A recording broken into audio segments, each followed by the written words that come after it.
Chapter 265. Swoosh. The soldier didn't care about what Uncle Wong said. He lifted the curtain of Arbor's carriage first. In an instant, he was met with a pair of cold and emotionless eyes. The eyes were like a dry well, without any ripples. She looked at him as if she was looking at a corpse. He was clearly just a child sitting quietly in the carriage, but the moment he saw him, he gave the soldier a fright. "You?" The soldier took half a step back and was patted on the shoulder by another soldier behind him. "What are you doing?" The soldier, who came later, pushed aside the soldier in front and leaned over to take a look at Arbor. A strange look flashed through his eyes. The child sitting quietly in the carriage was young, but she sat upright and had a noble aura deep in her bones. Because it was the beginning of autumn, the child wore a black brocade cloak over her pink robes. Her snow-white face was already foreseeable that she would be a flawless beauty when she grew up. "Yo, this little girl looks pretty good." The soldier licked his lips and carelessly touched the child's cold face. However, just as he stretched out his hand, Weak Chicken cooed and lowered its head to peck him fiercely. "Ah!" The soldier looked down and saw a bloody mark on his hand. His expression changed abruptly, and he glared fiercely at the carriage. He had been attracted by the child's cold and beautiful appearance and hadn't realized that there was a chicken in the carriage. "Fuck. It's a chicken." The soldier's eyes turned green when he saw the chicken. He smacked his lips and said gruffly, "Brothers, there's a chicken here. Let's catch it. It'll go well with wine tonight." The dozen or so soldiers cheered and laughed. They were all excited when they heard that there would be chicken to go well with wine tonight. Who knew how terrible their lives had been recently? Ever since zombies spread throughout the Chio Kingdom, it was good enough to barely have 2 meals a day, let alone chicken, duck, and fish. "Soldiers, you can't." Uncle Wong hurriedly went forward to stop them, but he was pushed aside by a soldier. "Little girl, you'd better come down." The oily soldier maliciously extended his hand toward Xiaomu again. Arbor's eyes were extremely cold. Although she didn't like Weak Chicken, it didn't mean that any cat or dog could bully Weak Chicken. Newbie was her summoned creature, not someone else's dish. Therefore, this group of blind idiots could go to hell. Bam! A kick landed on the oily soldier's face. The other party was caught off guard. With a wail, he fell backward and landed heavily on the ground, stirring up a cloud of dust. The 2 nearby soldiers also ate a mouthful of dust, and their faces were immediately filled with anger. One of them rushed forward and was about to lift the curtain again when he saw a small figure dart out of the carriage with a whoosh, and a fierce fist landed on his eye. His eyeballs almost flew out on the spot. Roar! The soldier covered his eyes and cried out in pain. He fell to the ground on his butt. Before he could see the situation in front of him clearly, he was suddenly slapped in the mouth by a slender chicken claw. He was stunned. The oily soldier that was the first to be kicked down by Xiaomu strenuously crawled up from the ground and cursed angrily with a contorted face. He glared viciously at Xiaomu and said, "Damn lass, you're quite capable. See if I don't sell you to a brothel after I catch you." Arbor's pitch-black eyes stared at the oily soldier. It was as if she could shoot a hole through him. Suddenly, she flew through the air and quickly arrived in front of the oily soldier. Arbor waved her hand, and a white light flashed between her fingers and the oily soldier's neck. Chapter 266. Oily soldier was so scared that he broke out in cold sweat. If he hadn't taken a step back, the white light would have slashed his neck. How could this little girl be so ruthless? Unfortunately, that was only what he thought. He thought he had dodged death, but in the next instant, his neck was cleanly separated from his head.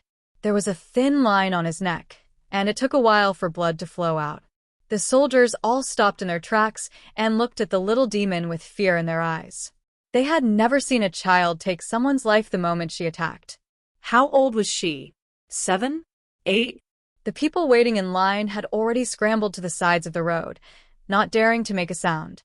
Arbor kicked away the soldier's corpse and coldly scanned the crowd. "In the past, you've sold many little girls to places like the one he mentioned, right?" He really did kick. It was as if he had kicked a pile of trash instead of a person. More than a dozen Chiu soldiers were trembling in fear in front of a little girl. This was something they had not expected and could not have imagined. These people had dominated Ponytown for a long time. They had never thought that they would be defeated by a little girl one day. Looking at his companion's decapitated corpse on the ground, one of the soldiers forced himself to grit his teeth. He flashed the knife in his hand and angrily roared, "Everyone, let's attack together. She's just a little girl. Do you think we can let her go?" Upon hearing this, 4 to 5 sturdy Chiu soldiers immediately ran over and brandished their shining sabers at Xiao Mu. A few young men from Uncle Wang's team wanted to help, but the remaining 7 or 8 soldiers rushed up and pressed them to the ground. The Chiu soldiers were especially ruthless. They rushed up without a care and swung their clubs at the crowd. Not only did they injure the young men in the convoy, but they also injured the trembling commoners who were squatting on the side. An old man was too slow in retracting his leg and was hit. His leg bone immediately cracked, and he let out a pitiful cry.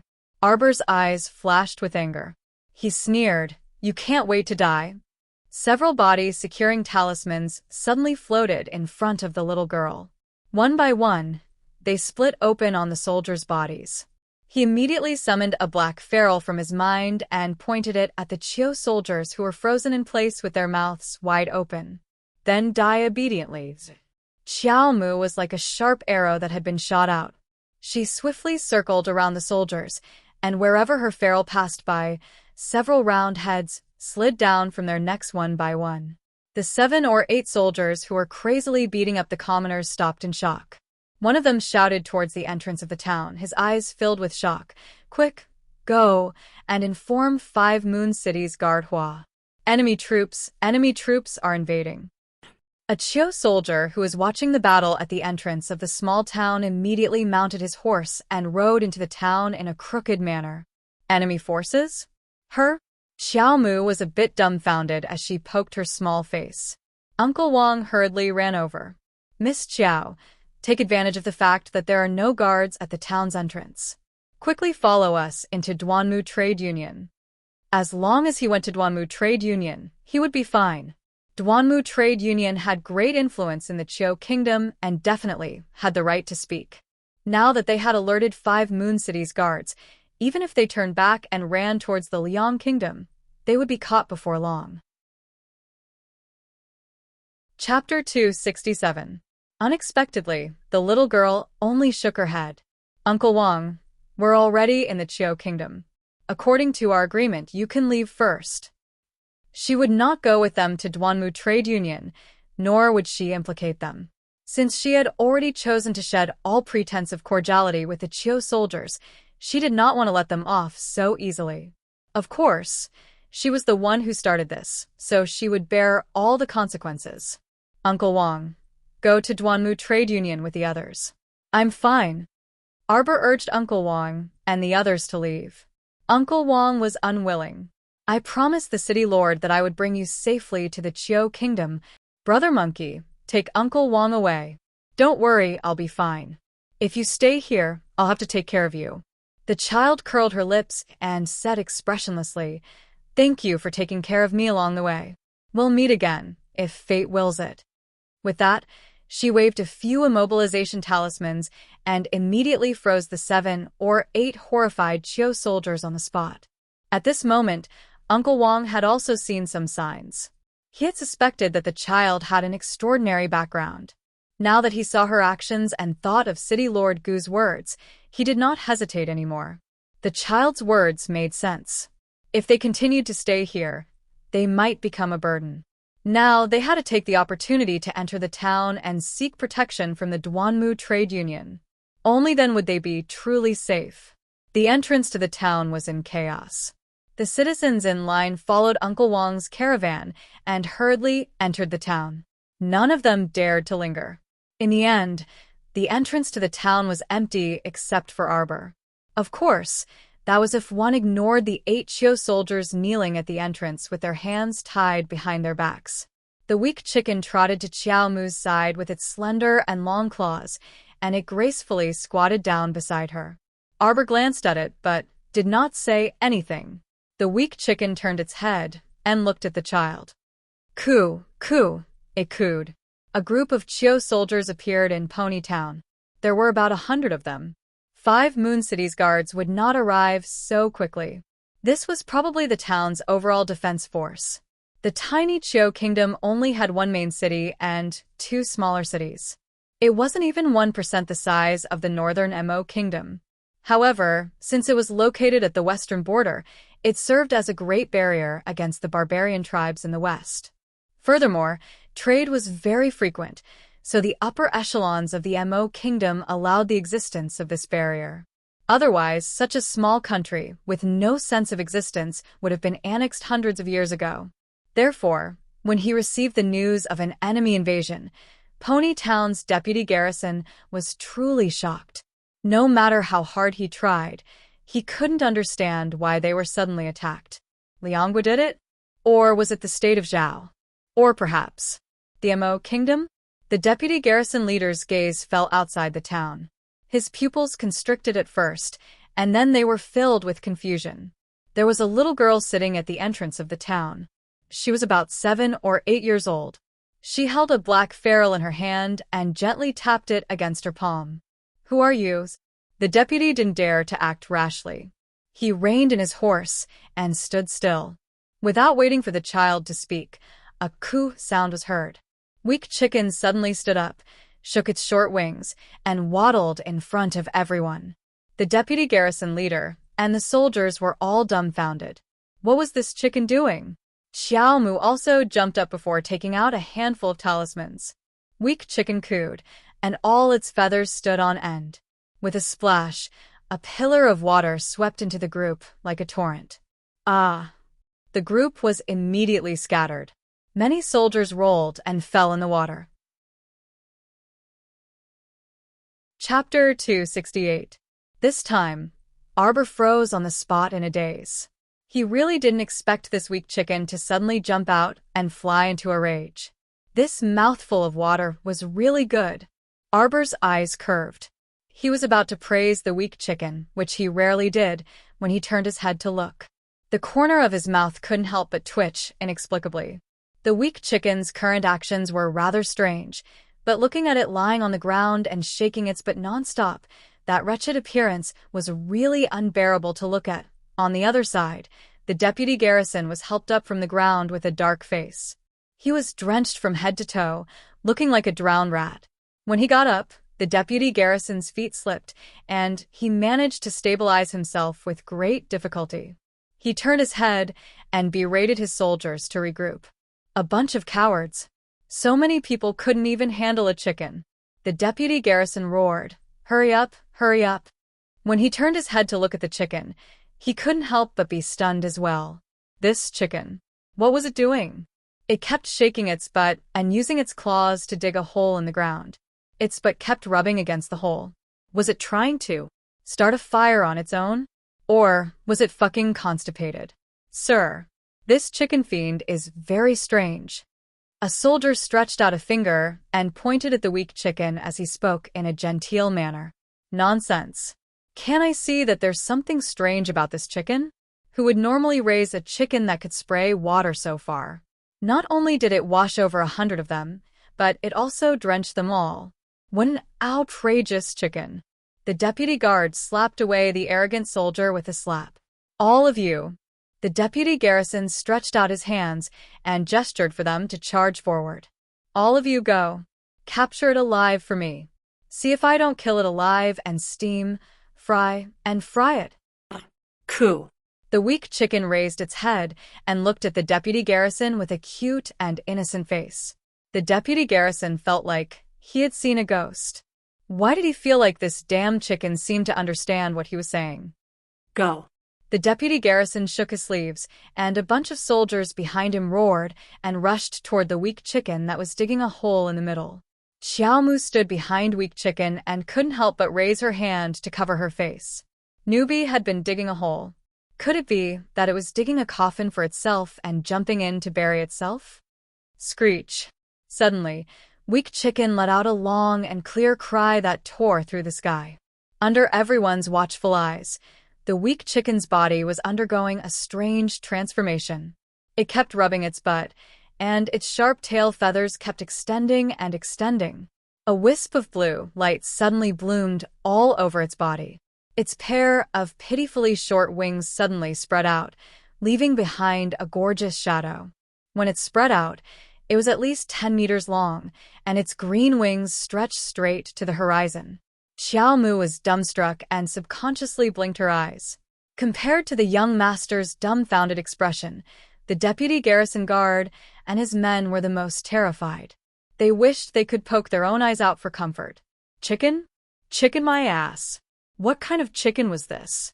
Who could tell them that this big bird with beautiful wings and green eyes, which part of it looked like a chicken? Ha! Ah! If slapping themselves 3 times could make them think that everything in front of them was a dream, they would be more than happy to slap themselves in the face. Sir, TTT this is. A divine bird, right? Do I need you to spout nonsense? This isn't a chicken. Anyone can tell. Screech! The green bird flapped its super huge wings and suddenly rushed into the air, circling above everyone. The deputy garrison guard was so scared that he fell on his butt, his old face dark. Chapter 269. Shriek. The cyan bird shrieked, and its circling figure abruptly swooped down from the sky. The deputy guard was so frightened that his face turned pale, and he scrambled to run backward. Run, run. Whoosh! Whoosh, whoosh, whoosh. Heavy rain suddenly poured down from the sky. The scary thing was that the rainwater turned into ice cubes of various sizes halfway through and smashed into the heads of the Chiu soldiers running for their lives. Ah! Ah! Fuck, fuck. The soldiers who were hit all fell to the ground with their heads broken and bleeding. They cried bitterly as they scrambled away. Some of the more timid ones were so frightened that they fell to the ground and foamed at the mouth. Shriek. While the cyan bird was attacking the crowd, a large group of soldiers led by 5 Moon Town's Guard Hua swiftly ran toward the town's entrance. From afar, Guard Hua and his group saw the large cyan bird circling in the sky. Its wings almost covered the entire sky. Its body was so huge that it caused the hearts of Guard Hua and the others to skip a beat. Did some nearby kingdom bring a large group of mystic cultivators and mystic beasts to attack? Release the arrows. Guard Hua roared. He raised his hand, and the thousands of soldiers below raised their bows and shields and lined up in formation. Aoya's expression changed, and he suddenly appeared beside the little girl. He pursed his lips and called out. In an instant, dozens of black figures rushed over and landed behind Aoyi. The little guy turned around and looked at the youth who stayed up all night with a dumbfounded expression. Shuei's eyes were filled with a strange expression. Today was so lively. First, the weak chicken ascended to the heavens. Then, Aoyi attracted so many people. If Aoyi hadn't taken the initiative to tell them to show themselves, the child wouldn't have noticed so many people lurking around her. Every one of these youths in black had cultivation auras that were no weaker than Aoyi's. Why was it like this? Since when were level 10 mystic cultivators as common as cabbages on Seekong planet? As expected, poverty limited one's imagination. Thinking back to her previous life, she simply couldn't come into contact with this magnificent level. Moreover, how weak was she that she couldn't reach the standard of a level 10 mystic cultivator until her death? No wonder she was tortured to death without any room to retaliate. She wanted to increase her cultivation. She wanted to advance. She wanted to work hard to become stronger. The youth's gazes fell on the little girl in the middle. The little girl was clenching her small fists with a strange expression on her face. She clenched her fists forcefully again and again, making a comical gesture. What happened to Miss? Stay Up Late was speechless as he looked at the child. Inside, however, he was smiling. It was rare to see Miss so full of life. It was really good. He didn't know what had touched the depths of her cold heart. When the little stoic returned to her senses, she discovered that her actions were very strange. With a stoic face, she calmly retracted her small hand and turned to look in the direction where the thousands of arrows were simultaneously released. Release the arrows. Behind Guard Hua, hundreds of thousands of arrows flew out and shot towards the blue bird in the sky. The little girl's face changed. She stomped the ground and tried to run, but Stay Up Late grabbed her arm. Young miss, wait. Screech. The blue bird flew up in midair, bringing with it a ray of blue light. In the blink of an eye, all the arrowheads in front of it were sucked in. At this time, it was as if time had stopped, and all the arrowheads stopped in front of the green bird. Guard Hua looked at the sky in horror and abruptly berated his subordinates. Retreat. Everyone retreat. Retreat. All of you rascals, listen carefully. The one who will take your lives today is me. My name is Qingwan. I was born from heaven and earth. Screech. After the stern screech, countless motionless arrowheads uniformly changed directions and violently shot towards Guard Hua's army. Chapter 270. Guard Hua and his men ran into the town, scared witless. They scrambled to find cover to block the arrows. However, the arrows came too suddenly. The Qiu soldiers had no time to react. At least half of them were injured by the arrows. They fell to the ground and wailed in terror. Xiaomu's face was filled with shock. After a while, she pulled her gaze away from the scattered Qiu soldiers. She looked up at the sky and suddenly heard a low cry. The blue bird quickly flew in front of her. Before she could react, she felt her body lighten. She was thrown onto the bird's back, and it rose into the air. The child knelt on the bird's back in a daze and looked down. Guard Hua was hiding in the crowd. He was furious. With the help of a few people, he managed to climb up the town's observation tower and ordered the soldiers to use the large crossbows to shoot the blue bird in the sky. These large crossbows were powerful and had a long range. However, they had an obvious weakness. They were slow to load. Guard Hua's expression was vicious. He didn't order the soldiers to aim at the blue bird, but the child on its back. However, just as he moved, Ao Ye's sword was pressed against his neck. Guard Hua didn't even see the figure clearly. All he saw was dozens of black figures quickly climb up and occupy the observation tower.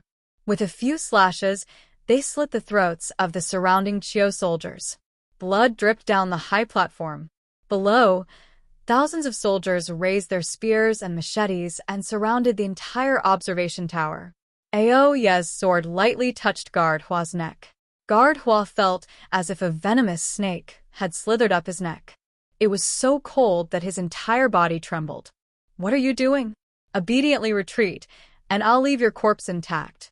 With that, he took out a token and waved it in front of Guard Hua coldly. Guard Hua's pupils constricted. If not for the fact that he was being held by someone, he would have collapsed to the ground already. This was the personal token of the Mo Kingdom's crown prince. Why did it turn out like this? Why did it provoke someone like the crown prince of the northern Mo Kingdom? Guard Hua was sweating profusely. He had no idea what was going on. Move quickly. Tell your men to stop shooting arrows and throwing stones. Otherwise, it will be seen as a provocation. You won't be able to withstand the wrath of the crown prince. Stay Up Late pressed his sword against Guard Hua's neck. At the same time, the blue bird circling in the sky used its huge wings to fan a gust of wind, suddenly knocking down all the stones and arrows that were shot into the air. The Qiu soldiers howled in agony. They were no match for the blue bird. Guard Hua hurriedly shouted, "Stop the attack." Stop. Screech. The blue bird flapped its huge wings and glided across the vast blue sky. In an instant, it disappeared before everyone's eyes. Stay Up Late slid his sword across Guard Hua's neck and tossed his corpse off the watchtower.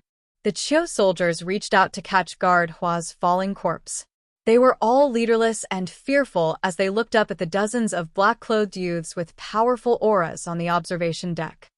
Go back and tell your great king to properly inventory a batch of supplies and send it to Miss Chiao from the Holy Water Sect's first peak as compensation for your offensive words. If the compensation isn't in place within 3 days. Stay Up Late narrowed his cold eyes. You don't want to know the consequences of offending our crown prince. After throwing down these harsh words, the group of black-clothed youths immediately left. They naturally didn't care about the Chiao soldiers' wails below. Chapter 271. Miss Chiao had no idea that her classmate, Aoyi, had asked her for compensation. She sat on Blue Phoenix's back, her face hurting from the strong wind. Then, he activated the eggshell defensive barrier, blocking out the wind that was blowing against his face. Xiaomu pursed her lips and knelt on Blue Phoenix's back with a serious expression. She placed her hands on her knees and sat upright. Although Blue Phoenix's flying speed was astonishing, it was very stable. It flew out of Chiao's largest city, Five Moon City, in a flash. It retracted its wings and landed outside the city. However, they were too eye-catching as they flew through Chiao's borders, causing a commotion in Five Moon City. However, no one chased after them, and Xiaomu didn't want to know the reason. Right now. She was so angry that her stomach was about to explode. She looked up and saw large stretches of undulating mountain ranges. They were covered in snow all year round. That should be the snowy mountain that her master had mentioned. After Qing Wan landed on the ground, it put her down and retracted its pair of long wings. Its entire body shrank. At this moment, Qing Wan had completely transformed into a fluffy little chick. If its blue feathers were to turn yellow, then it would truly be a little yellow chick. The little chick flapped its short wings and flew to Arbor's shoulder. It nuzzled its head against her neck, purely to show its goodwill. However, the flattery backfired. Arbor immediately punched Weak Chick. Her face darkened as she chased after Weak Chick, who was flapping its wings wildly. "I'll beat you to death." Xiaomu angrily chased after it and gave it a good beating. Newbie was so scared that it cooed and kept flapping its little wings to run away pitifully. "Come here." This damn chick still dared to pretend to be weak and cute. She would beat it to death. Hee. It had just defeated so many people, and now it was still pretending. Why didn't it ascend to heaven? No, it had already ascended to heaven. Coo. The little chick ran quickly. It flapped its short wings and flew up and down. One adult and one chick, one human and one chick, dashed up the mountain path. The little chick suffered 2 punches on its head.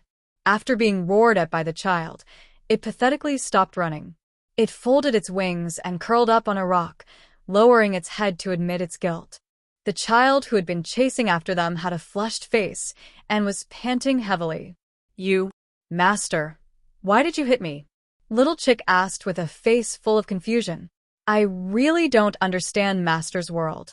He thought that if he revealed his true form and revealed his strength, Master would definitely like him. However, the reality was so spicy that it made people sad. "Are you still going to pretend?"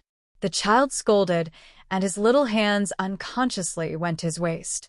He said angrily, "If you don't pretend, you scammer. Do I need to be jolted on the road for more than 10 days? You should be able to fly there in a few hours." Coo? Little Chick's face was filled with confusion. "Fuck your sister." He obviously knew how to speak, yet he pretended not to understand. The kid was so angry that he grabbed a tree branch and swung it at the little chick. Coo. Coo. Little Chick flew all the way up the mountain along the snowy white path. Coo. Little Chick stopped, and Arbor also stopped. Many people had appeared on the mountain path ahead. They were lining up along the main mountain path. When Xiaomu looked up, she could vaguely see a magnificent mountain gate. The 3 words, Holy Water Sect, were engraved on it. However, what was up with these people lining up? Chapter 272. Excuse me, uncle. Auntie. Sister-in-law. Hey. Hey. Excuse me, excuse me, excuse me. The little fellow had short legs and a small body, so she was stuck in the sea of people. Seriously, it was almost impossible to fish her out. The adults who were patted all turned their heads and looked down. Only then did they see a scowling little girl running past their waists. This child. Stop. Child. Why are you cutting the line? Line up at the back. Right, line up. Don't think you can cut the line just because you're young. We've been lining up here for a long, long time. That's right, this child doesn't have any etiquette at all. Back, back, back, line up. Xiao Mu was immediately blocked by several aunties on the mountain path. She tilted her head and looked at the holy water sect in the distance. It was at least 1,000 steps away. Every step on the winding mountain path was packed with people of all ages. For some reason, the line was so long that she couldn't see the end of it. Speaking of which, why was she cutting the line when she was returning to her own sect? Xiao Mu took a step back and looked at the aunties and sisters-in-law blocking her way with wide eyes. She couldn't help but frown. Why are you lining up here? Hey, this child. You're still acting like you don't know what's going on. Oh, you're so young, but you're quite scheming. Then why did you come here? An older sister-in-law said to Xiao Mu with a glare as she clutched a shy 12-year-old girl next to her. I came to find my master. Xiao Mu impatiently tried to squeeze through the crowd. Stop. Who didn't come to find master? That's right. This child is too. Where are your parents? They didn't bring you to line up. Another auntie angrily scanned Arbor while holding her 8 or 9-year-old granddaughter's hand. You also came to find master? Shit. Murong Sun kept saying that she was exceptionally talented and would only have her as her last disciple in her life. Murong Sun cried and begged to carry her back to the sect and even used that mystical treasured land to lure her back. What was going on now? So many people came to find her. She actually took in so many disciples? Big liar. Liar. My master took you in? That's impossible. These aunties didn't look like mystic cultivators. Why did master take them in? Bring her back to do laundry, cook, and mop the floor? What are you talking about? Didn't you also come for the Holy Water Sect's annual opening ceremony to accept disciples? At this moment, there were even more people surrounding her. All the older sisters-in-law reached out to block Xiao Mu's path. He surrounded a short child and scolded, You're even calling him master. Who is your master? My master is First Peak's Murong Sun, the little stoic said seriously. Pooh. Ha ha ha. The onlookers were actually laughing.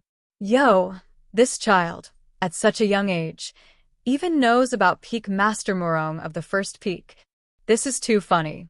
Peak Master Murong hasn't accepted a personal disciple for so many years. He can't even come up with a better lie. That's right. It would be more believable if you told us that the second Peak's Peak Master Yang, or the third Peak's Peak Master Lu, is your master. Ahahaha. The crowd burst into laughter as if they were watching a joke, and Arbor was speechless for a moment. Caw. The little chick, who was squatting on Arbor's shoulder, suddenly jumped as if it was about to explode. Arbor hastily reached out to grab the little cyan chick. These aunties and uncles were just a bit bored and had bad mouths, but they weren't like those Chio soldiers who wouldn't shrink from any crime. They couldn't withstand Xingluan's icy breath. Chapter 273. The child hugged a chick and looked adorable, but her face was a bit stoic and did not have much of an expression. Anyway, don't cut the line. Go line up. A plump woman pouted and waved her hand at Arbor. Arbor turned to look at the mountain gate that seemed to stretch to the horizon and sighed in her heart. Why didn't she see a single senior sister? Opening the mountain gate and accepting disciples was such a big event, so there should be many disciples coming out to receive them. Where were eldest senior sister and second senior sister? She didn't see the senior sisters she was familiar with from second and third peaks either. Xiao Mu looked down at the red carp jade pendant in her hand. Murong Sun tossed her the sect token before she left, and the words, First Peak, were engraved on the back of the jade pendant. If she randomly met a senior sister and showed it to her, it should be enough. Right? Xiao Mu looked up and saw a little girl in red about 10 years old waving at her from the top of the stairs 20 steps ahead of her. Soon, a blue-clothed maidservant ran down and pulled Xiao Mu's hand. She said to the aunties around them, This is our family's child. Sorry, make way, make way. That maidservant pulled Xiao Mu's hand and squeezed her way back to the little girl in red. Little sister, are you okay? The little girl patted Arbor's shoulder and smiled at her, revealing a small dimple on her left cheek. Xiao Mu woodenly shook her head. You're also here to participate in the holy water sex entrance test, right? Don't be scared. Just stay by my side. You? Are you also from the nearby Qiu kingdom? The little girl in red was dressed in a neat riding outfit, but she was valiant and formidable at such a young age. It did not seem like she was from the Qiu kingdom. No. The little girl shook her head. We're from the Alava tribe in the west. I'm Doya. What about you? What's your name? And my name is Arbor, the little stoic answered. However, she thought, holy water sex entrance test is such a big event, so it must have spread all over the world. No wonder there are so many people lining up here. Doya smiled, and the dimple on her left cheek deepened. She reached out to rub the little stoic's frozen face. Little sister, don't pull a long face. It should be our turn to be tested very soon. Then, as Miss Doya had said, it should be very soon. Damn. It was not until the sun had set in the west that they finally saw 2 or 3 people in front of them. It was almost their turn to be tested. Xiao Mu was so depressed that she wanted to squat on the floor and draw circles. After queuing for so long, he finally saw his own sect. If he had known earlier, he would have asked his senior sisters for a sect messaging talisman. Stretch out your left hand. 2 female disciples were sitting in front of the mountain gate. They had set up a long table. At this time, the sky was slightly dark, but the rows of stone troughs on both sides of the mountain gate were already burning with raging flames, clearly reflecting everyone's faces. Arbor glanced at them and found that she didn't know any of the 2 female disciples who were sitting or those who were standing behind them. But that was to be expected. The only holy water sect disciples she knew were the 7th fairy's daughters. They were the top disciples of their peaks, so they probably wouldn't do such a boring reception job. Darling Xiao made up her mind to flash her identity token when she went up later. How could there be such a scam like returning to the sect? However, wasn't the holy water sex test a bit too sloppy? The senior sister just now had a 9-year-old girl stretch out her hand and then poured a drop of water into her hand from a jade bottle.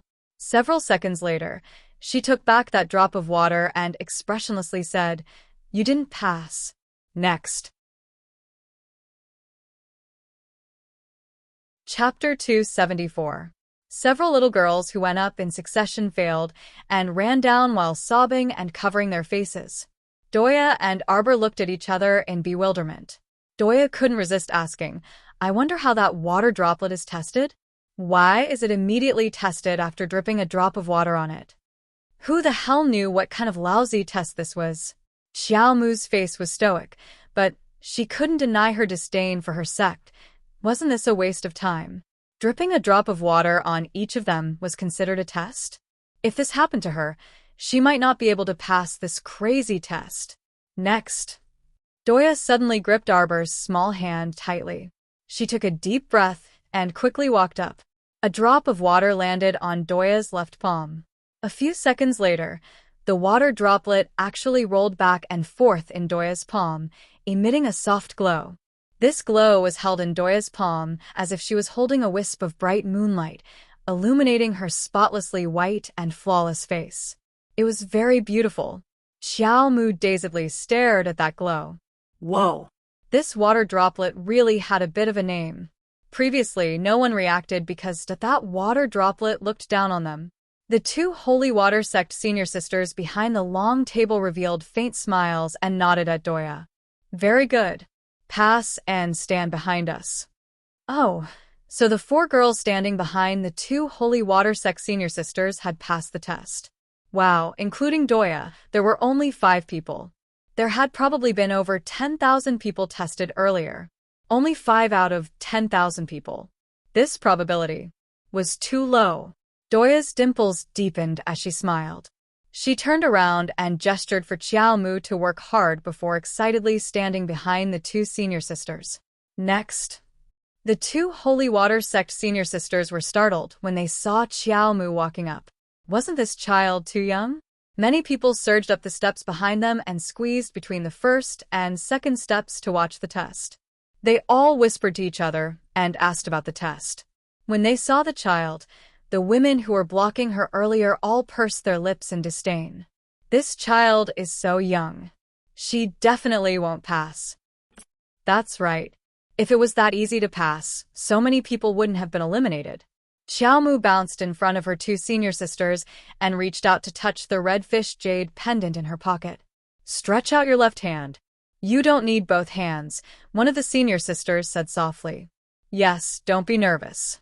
It won't hurt. The other senior sister also nodded, thinking that Arbor was so nervous that he didn't know where to put his hands and feet. Xiaomu was speechless. What's wrong? There are still so many people who haven't finished the test yet. Master. The two female disciples stood up at the same time and bowed respectfully to the person who had come. The newcomer looked to be around 26 or 27 years old. She was dressed in a purple dress with purple bamboo embroidered on the hem. She had a smile on her face and looked like she wouldn't keep a straight face no matter who she met. It's fine. You guys continue. Master is just here to take a look. The second peak's peak master, Yang Shirong, covered her mouth and smiled. In an instant, murmurs could be heard from all directions. All the sisters-in-law and uncles who were holding on to their children became excited. This was the second peak's peak Master Yang. If she saw how outstanding their children were during the test, she would definitely take them in as her disciple immediately. All right, let's begin the test. Little sister, stretch out your left hand. Xiao Mu had a puzzled look on her face. She had just taken out the jade pendant from her pocket when her left hand was pulled over. A drop of ice-cold water that seeped into her bones dripped onto her small palm.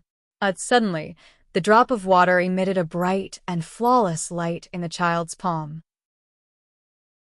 A blinding white light spread out from her palm. Compared to Doya's faint soft light from before, this was what it meant to be truly radiant. In an instant, it cut through the night and illuminated the surroundings. Chapter 275. Yang Shirong's eyes widened in shock. The gentle expression that had never changed for 10,000 years had long since disappeared. What replaced it was shock. Shock. And shock again. Here, quick, give her another drop. Yang Shirong's eyes narrowed in excitement as she stared at the child who was standing there dumbstruck, as if she was afraid that the child would be taken away immediately.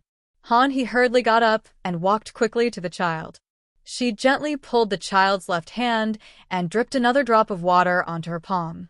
In a daze, everyone's vision was taken away by a blinding white light. Nothing in the world could block the blinding light. It was only when the two drops of water slowly seeped into the skin of a child's palm that the terrifying and dazzling light gradually faded away.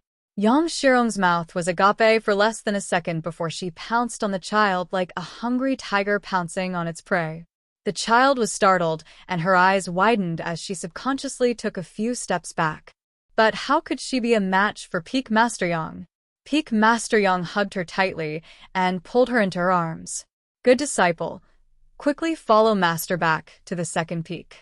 Master and disciple are indeed fated to meet even though we're thousands of miles apart. Look, it's already so late, but Master can still bring you back. Ha ha ha ha. Master's trip here was not in vain. Yang Shirong hugged the child tightly in her arms as if she was hugging a precious treasure. The child uttered a few syllables. Master, am I? Hey. Good disciple. Don't speak. It's already so late, and you must be tired. Master will bring you back to the second peak to rest. Then, without waiting for the child to speak, she flew away with a whoosh. Her speed was so fast that it was as if something was chasing after her.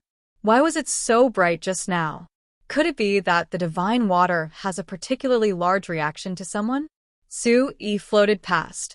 A cold and beautiful woman suddenly appeared in front of everyone. Greetings, Uncle Master. Han He and Lu Yin recovered from their shock and hurriedly bowed. Who's so talented? To be able to emit such a dazzling light, this was something that had never happened before. Han He said, yes, it's a disciple that Master just took in. Master has already brought her back to the second peak. Lu Yun snorted heavily. He didn't even dare to tell Martial Uncle Lu that the little junior sister who Master had snatched away just now had such astonishing talent that she had actually absorbed 2 drops of God's water into her body. TSK, if you want to take in a disciple, then so be it. It's as if you want to snatch him away. You didn't even show your face and snatched him back to the second summit. A mocking voice followed. She didn't even need to see who it was. She knew it was eldest Aunt Master Morong-sun just by hearing that carefree smile. Greetings to Martial Uncle Morong. Morong-sun casually waved her hand. This peak master merely saw the commotion here, so I came to join in the fun. It's nothing special, so go about your business. After she finished speaking, she leaned against the long table with a smile on her face and winked at he as she said, Little Heath-Z, what kind of disciple did your master take in just now? He ran away in such a hurry. It's not like it can't be exposed. That Junior sister with great talent. Morong-sun was displeased when she heard this. She snorted and turned her head away while waving her hand. No matter how talented she is, she's not as talented as my youngest disciple. Your master picked up a pretty good one and treated her like a treasure. In the future, I'll let her experience what it means to truly have outstanding talent and be as smart and adorable as snow. Chapter 276.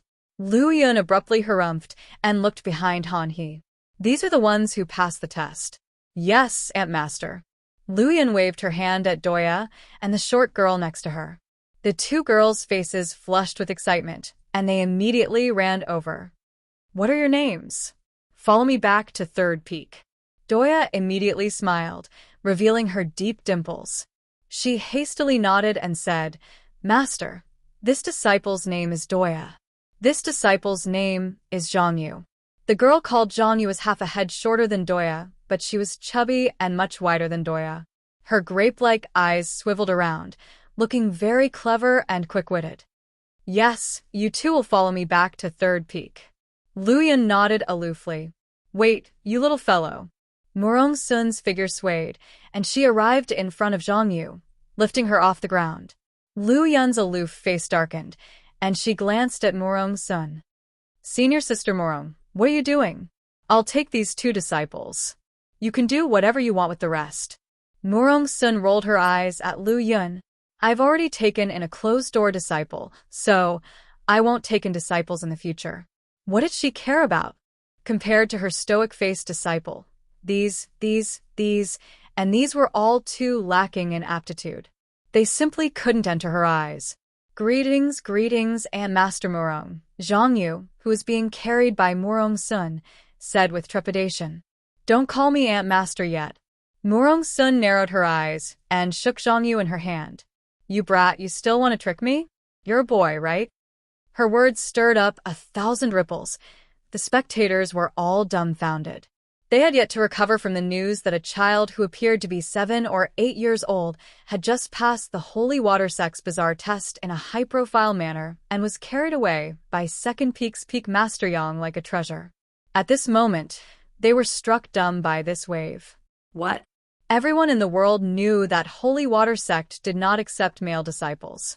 Could it be that this child planned to disguise herself as a girl and sneak into Holy Water Sect? Zhangyu started sobbing and whining delicately.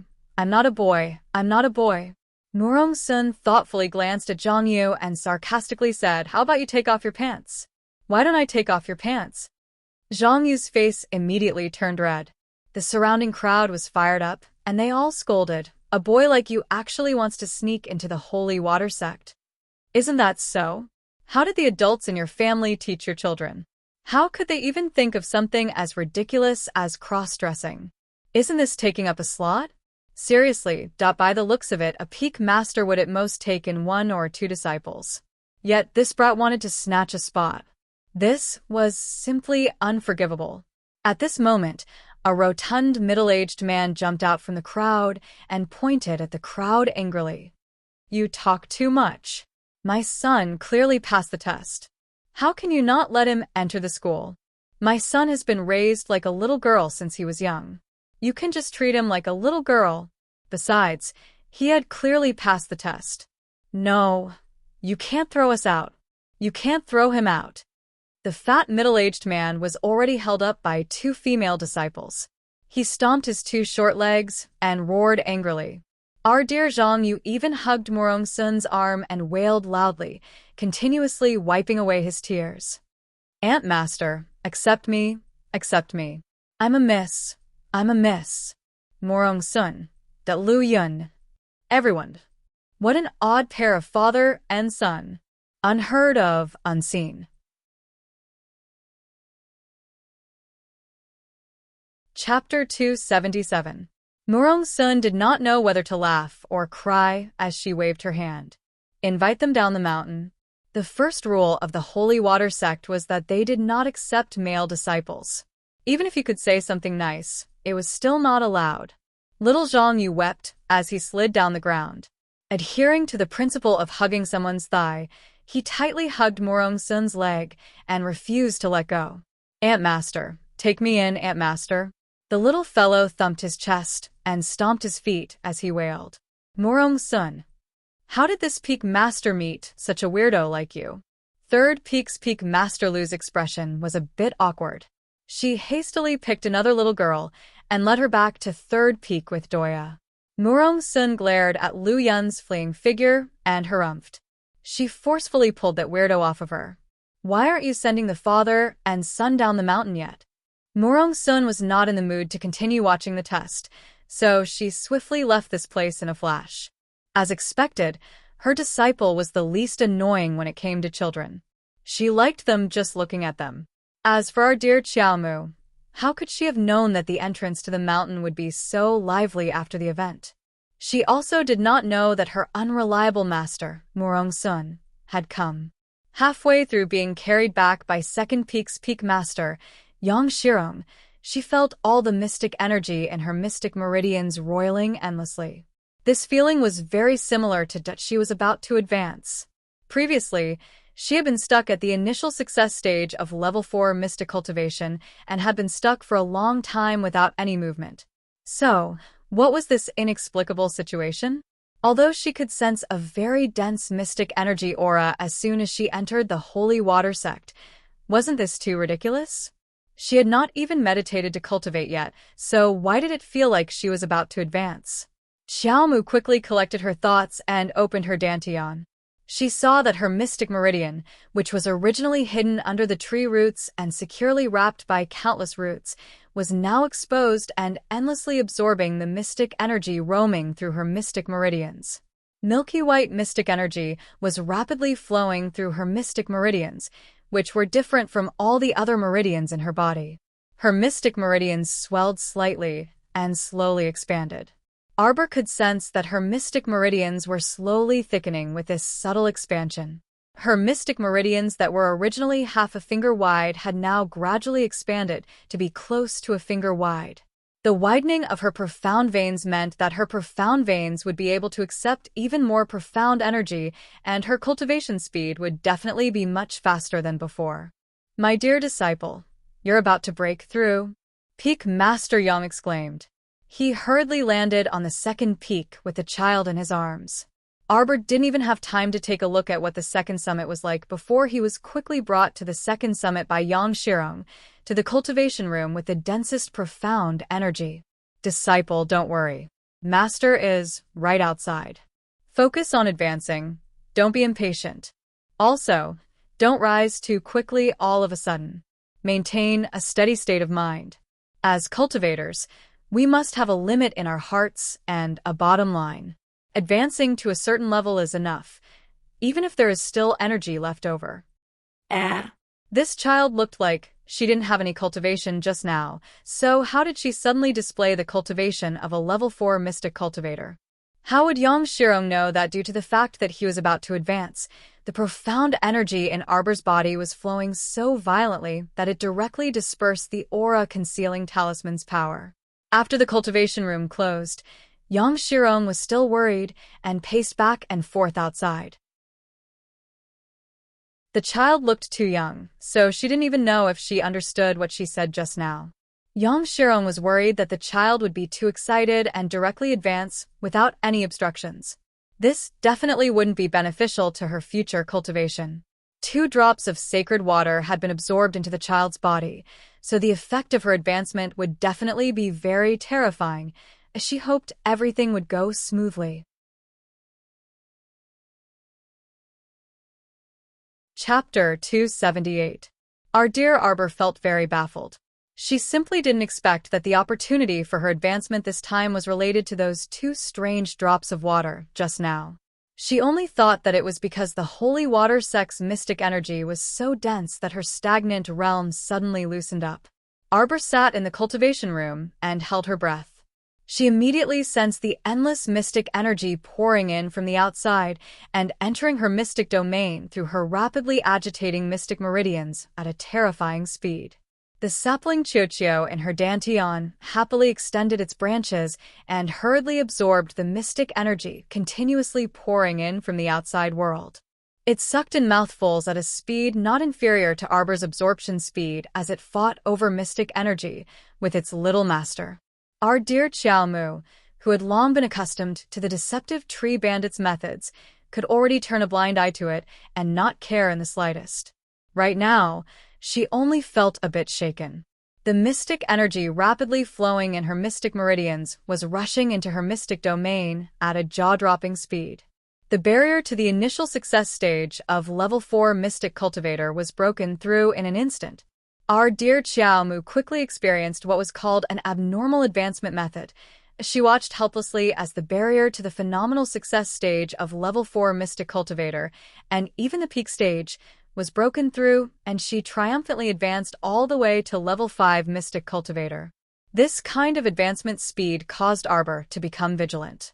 She looked inside her body again and saw that other than the milky white mystic energy continuously surging in her mystic meridians that were close to the width of a finger, there were also strands of an unknown silver substance that floated back and forth in her mystic meridians. Compared to the dense mystic energy, these strands of silver were pitifully few.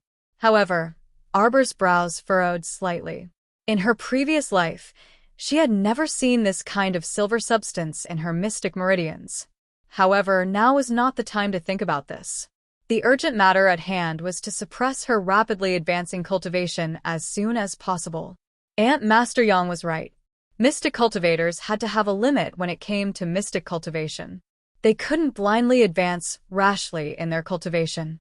It was better to stabilize it before advancing. She had broken through from the initial success stage of Level 4 Mystic Cultivator to the phenomenal success stage of Level 5 Mystic Cultivator in one go. Her mystic energy increased explosively without any signs of slowing down. This truly was a bit flustered. After absorbing so much profound energy in one go, his entire profound veins, including his profound domain, could be said to have expanded to the extreme. If this continued, it would be very easy for him to explode and die. Furthermore, if one were to advance too quickly, it might cause one's own realm to become unstable, which would not be beneficial to one's future cultivation. However, she couldn't stop it. The momentum of her advancement was like a ferocious tiger released from its cage, charging all the way up. She was a peak Level 5 Mystic Cultivator. The barrier to Level 5 Mystic Cultivator had been completely broken. She had entered Level 6 Mystic Cultivation and was gradually reaching Level 6 Mystic Cultivation. Xiaomu was on the verge of tears. She subconsciously called out, "What about Qiuqiu? I can't stop the momentum of my advancement." Qiuqiu. This damn tree disappeared again?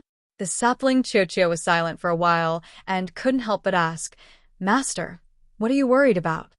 "I've advanced so quickly and absorbed so much profound energy into my body. Will I explode on the spot?" Qiuqiu. "Master, are you an idiot? Why do you always have some weird thoughts in your head? If you don't want to absorb the profound energy, just tell me. I can absorb all the profound energy. This much profound energy is enough for me to grow 2 leaves. Besides, why do you think your realm advanced by leaps and bounds? Is it the stimulation of the profound energy in the outside world? It's not. It's actually because you absorbed 2 drops of sacred water. Little Arbord.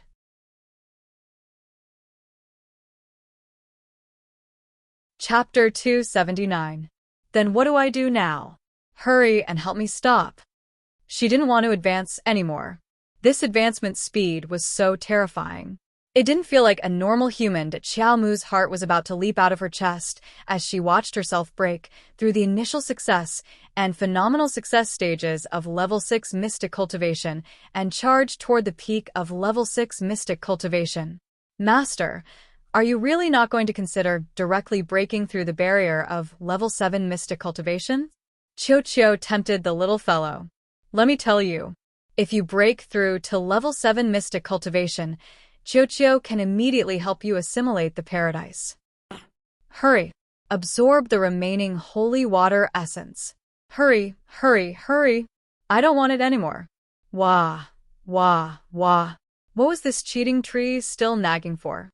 It's precisely because I want Master to break through to Level 7 Mystic Cultivation that I held back from snatching those 2 drops of holy water away. Qiu muttered inwardly and immediately wrapped Xiao Mu's mystic domain with its branches before burying it deep into its roots again.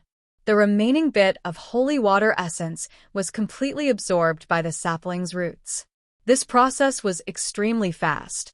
2 tender green leaves even immediately grew on the sapling's bare branches. Arbor immediately felt her entire body lighten as all the mystic energy that was swarming into her body was instantly drawn away by the sapling. She heaved a sigh of relief and hurriedly focused her mind and calmed her breathing as she sorted out the mystic energy flowing in her meridians and mystic meridians bit by bit. The child discovered in astonishment that the mystic domain that originally led to the depths of her dantian was naturally just a mystic meridian. But now, this mystic meridian actually had a fork. The fork was as thin as a line, but there was indeed a wisp of mystic energy slowly swimming within and extending to the mystic domain. Although it was very strange, the little fellow didn't have time to think about it in detail. She instantly charged from the initial success stage of Level 4 Mystic Cultivation to the phenomenal success stage of Level 6 Mystic Cultivation. She was only a small step away from breaking through to the peak of Level 6 Mystic Cultivation. This leap was truly too large. Her heart was still thumping wildly in her chest. Her heart was in a mess, and she almost couldn't calm down immediately. Arbor tried her best to restrain her racing heartbeat and barely managed to calm her mind. She restrained her aura and completely blocked her 5 senses, forcing herself into a completely blank world. Little by little, he stabilized all the restless, profound energy in his body, suppressing the rapid advancement of his realm. This sorting process proceeded very slowly, and it wasn't long before Xiao Mu was completely immersed in it, completely ignoring everything else. At the same time, the jubilant sapling was increasing its strength to extract the rich mystic energy from the outside world. When it was delighted to find that one soft and tender leaf after another was slowly emerging from the branches, the speed of its absorption suddenly increased. Profound energy, I'll give you as much as you can. Qiu howled in the depths of its heart. In the outside world, the dense mystic energy on the holy water sect's second peak was endlessly flowing toward the cultivation room Arbor was in a very strange manner. After that, the surging mystic energy on the second peak was far from enough to satisfy the bandit Qiu. The entire sect's 3 peaks, including the sect master's main peak, were all alarmed. Everyone ran out of the house as they stared in shock at the sky above, at that ball of profound energy that was so dense that it was almost turning gray. So much profound energy was moving towards one place at full speed, completely without a trace of reluctance. Holy shit! All the mystic energy was drawn to the second peak? What the hell is the second peak doing? Originally, the mystic energy on the sect's 3 peaks and the main peak was evenly distributed. Today, this kind of balance was completely broken.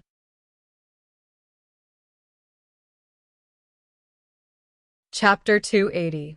On the holy water sect's main peak, A row of simple bamboo buildings sat in the depths of a light green bamboo forest under a blanket of white snow.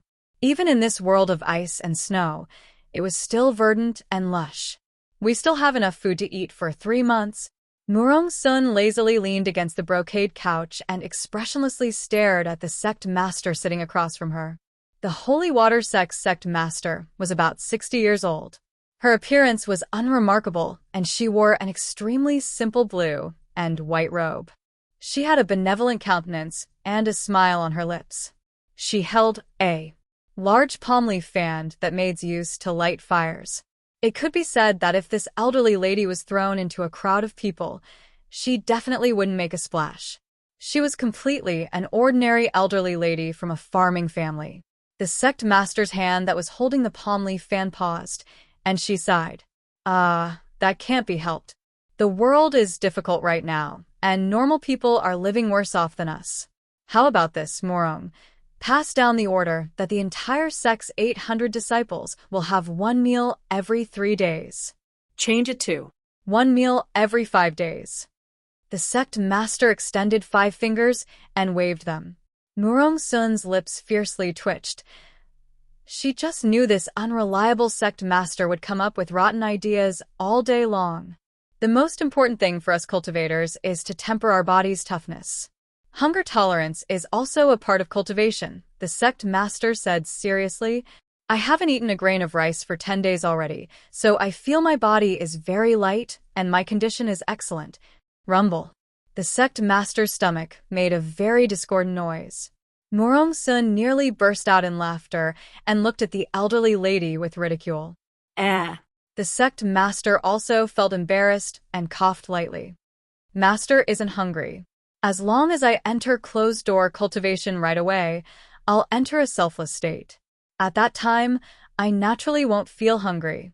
Murong Sun stood up and opened the bamboo door. She shouted outside, "Someone, prepare food for the sect master." Wicked disciple. The sect master angrily put down the palm leaf fan in her hand. Actually, it's more practical to go to a nearby city and accept some missions when appropriate. Murong Sun turned around and leaned against the door, helplessly looking at the sect master. Mystic cultivators also needed to eat, so they couldn't completely abstain from eating. However, they could block out all the exhaustion in their body after a single closed-door cultivation, so they were more resistant to hunger than normal people. No. The sect master waved his hand. Children, work hard and cultivate diligently every day. How can we tie them down with some mundane affairs? Here it comes again. This naive sect leader. Murong Sun speechlessly rolled her eyes. Master, entering the world is also a type of experience. You cultivate your heart and train your reflexes. In a battle, the ability to react is an indispensable part of one's strength. Master, the world has become a battlefield right now. Neither you nor I can protect ourselves. Murong Sun gazed deeply at the sect master. She could understand the sect leader's actions, but she did not approve of it. The sect master wanted to protect all the disciples, but this kind of blind protection was actually a way to weaken the strength of the sect. Flower buds that did not grow up in bloody battles, how could they experience the storms of the world in the future? The old lady was silent for a long time before she suddenly raised her head and asked, Sun, when will you take over the position of sect master? Bang. Murong Sun slammed the bamboo door shut, and it swayed so much that it nearly fell off. A disciple holding a bowl of porridge walked toward them and dazedly stood there, looking back at Aunt Master Murong's fleeing figure. Wicked disciple. The sect master was so angry that she jumped up and slapped the brocade couch. At this time, the disciple carrying the porridge looked up at the sky and exclaimed in shock, "Sect master, quickly come and look." The sect master angrily ran out of the bamboo building. Her gaze fixed on the ball of mystic energy that was so dense it was turning gray in the sky, and she immediately revealed a shocked expression.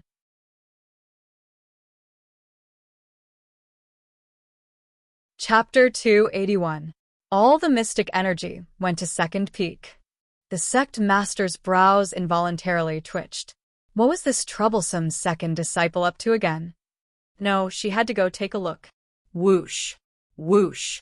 The sect master, Morong Sun, Lu Yun of Third Peak, and several personal disciples of First and Third Peaks all appeared on Second Peak. Holy Water Sect was the only sect among the three sects that did not differentiate between inner and outer disciples. Compared to Heavenly Tao Sect and Daybreak Sect, which had over 10,000 outer disciples, Holy Water Sect only had a little over 800 disciples. It was truly pitifully few. All the disciples of the three peaks were the disciples of each peak master, so the pills, magnetite, and other cultivation resources they received were all treated equally. The only difference was that the three peak masters would accept several personal disciples. Compared to normal disciples, the master-disciple relationship was naturally more intimate, and they could also receive some personal gifts from their masters in private. Compared to the lowly and dispensable outer disciples of the other two sects, all the disciples of Holy Water Sect lived in a honey pot. At this time, the little troublemaker, who was cultivating in seclusion on Second Peak, did not know that her commotion alarmed everyone in the sect. Yang Shirong had long anticipated that her master and senior sister would come, so she was already waiting at the front door of Second Peak's main hall to welcome everyone. When she saw them appear, she ran over with a beaming face. Sect Master, Senior Sister Morong, Junior Sister Lu, it's fine, it's fine. It's nothing major. If it's nothing major, why did you cause such a big commotion? The sect master glared at her second disciple and looked inside curiously. Aren't you going to bring master inside to take a look? Which grand disciple's cultivation aura is so great that it swept away all the mystic energy in the sect. So miraculous. She really wanted to see her obedient grand disciple. Yang Shirong hastily stopped everyone and chuckled. No, you shouldn't go over to avoid disturbing my youngest disciple's advancement. Oh, ha ha ha. She then winked at Morong Sun. Senior Sister Morong, our Second Peak is going to win this year's competition between the three peaks again. Ha ha ha ha. How smug. Even Lu Yun, the Third Peak Master, could not stand it anymore. She truly was a petty person intoxicated by success. Morong Sun threw Peak Master Yang a fierce look. In your dreams. Once my little disciple returns to the sect, this Peak Lord will definitely blind your dog eyes. Seeing that his three disciples were about to quarrel again, the sect master hurriedly waved his cattail leaf fan and laughed. All right, since there's nothing else, let's go back to our respective peaks. As for the inner disciple competition of the three peaks, there were still 2 months to go. There was no need to rush. Wasn't he going to continue accepting disciples tomorrow? Maybe Ah Sun will also receive a good one. There's no need. This peak master has already accepted a little disciple with exceptional aptitude. Counting the days, it's about time. She should be here in the next few days. Morong Sun angrily flung her sleeves and left. The sect master laughed awkwardly and gave his third disciple a look. Lu Yun's face was taut as she stiffly threw down these words, Second Senior Sister. Then we'll be leaving now. Don't be too cocky. As the saying goes, cocky people will be struck by lightning. Let the green hills never change, and the green waters flow forever. Goodbye. Sect Master was speechless. Each of his three disciples was more unreliable than the last. What kind of nonsense was that? They only saw each other for a short while and started quarreling. Where did the sisterly love between fellow disciples in the same boat go? Yang Shirong laughed and happily sent off her master and senior sisters. She then ran back to the child's cultivation room to take a look. She only left after seeing that there was nothing out of the ordinary. However, because of the child's tantrum, all the mystic energy rushed to Second Peak, so the disciples from the other peaks could only pause their cultivation.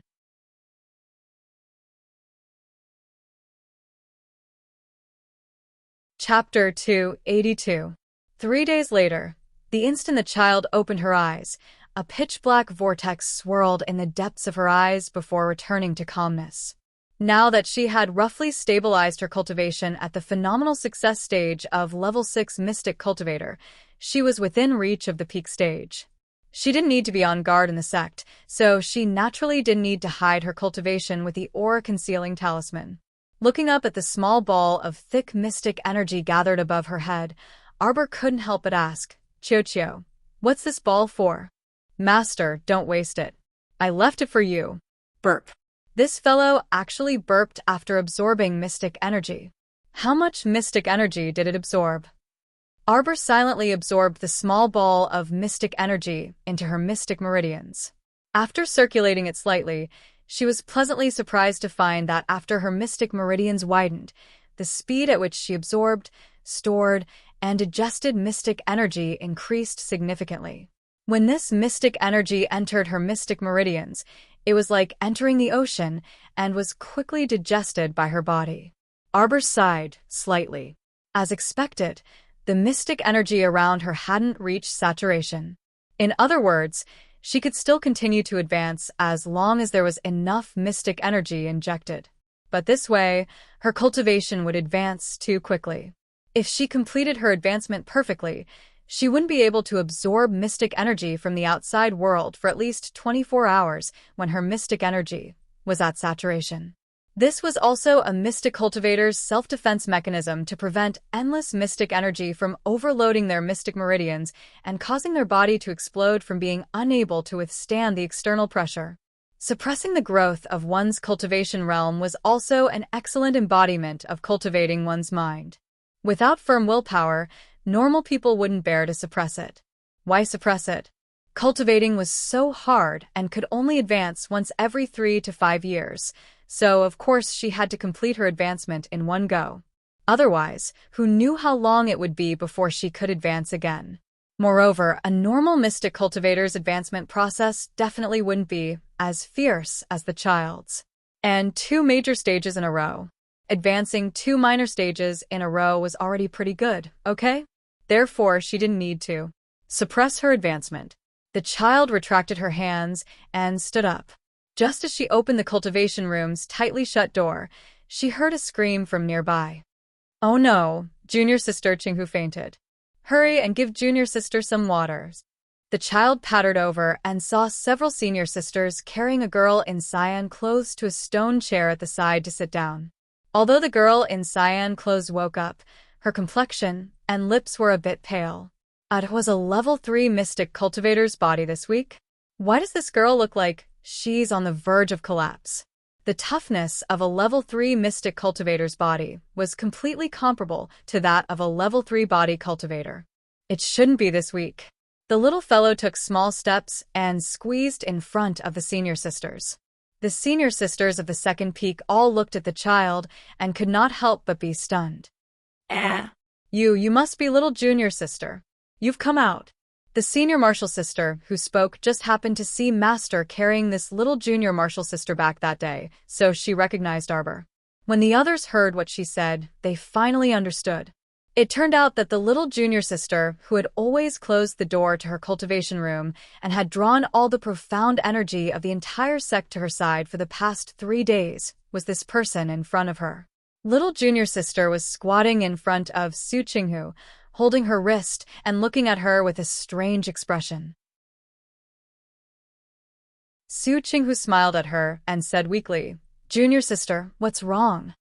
You fainted from hunger." Arbor couldn't believe it himself when he said this. A dignified level 3 mystic cultivator actually fainted from hunger. This was truly an oddity.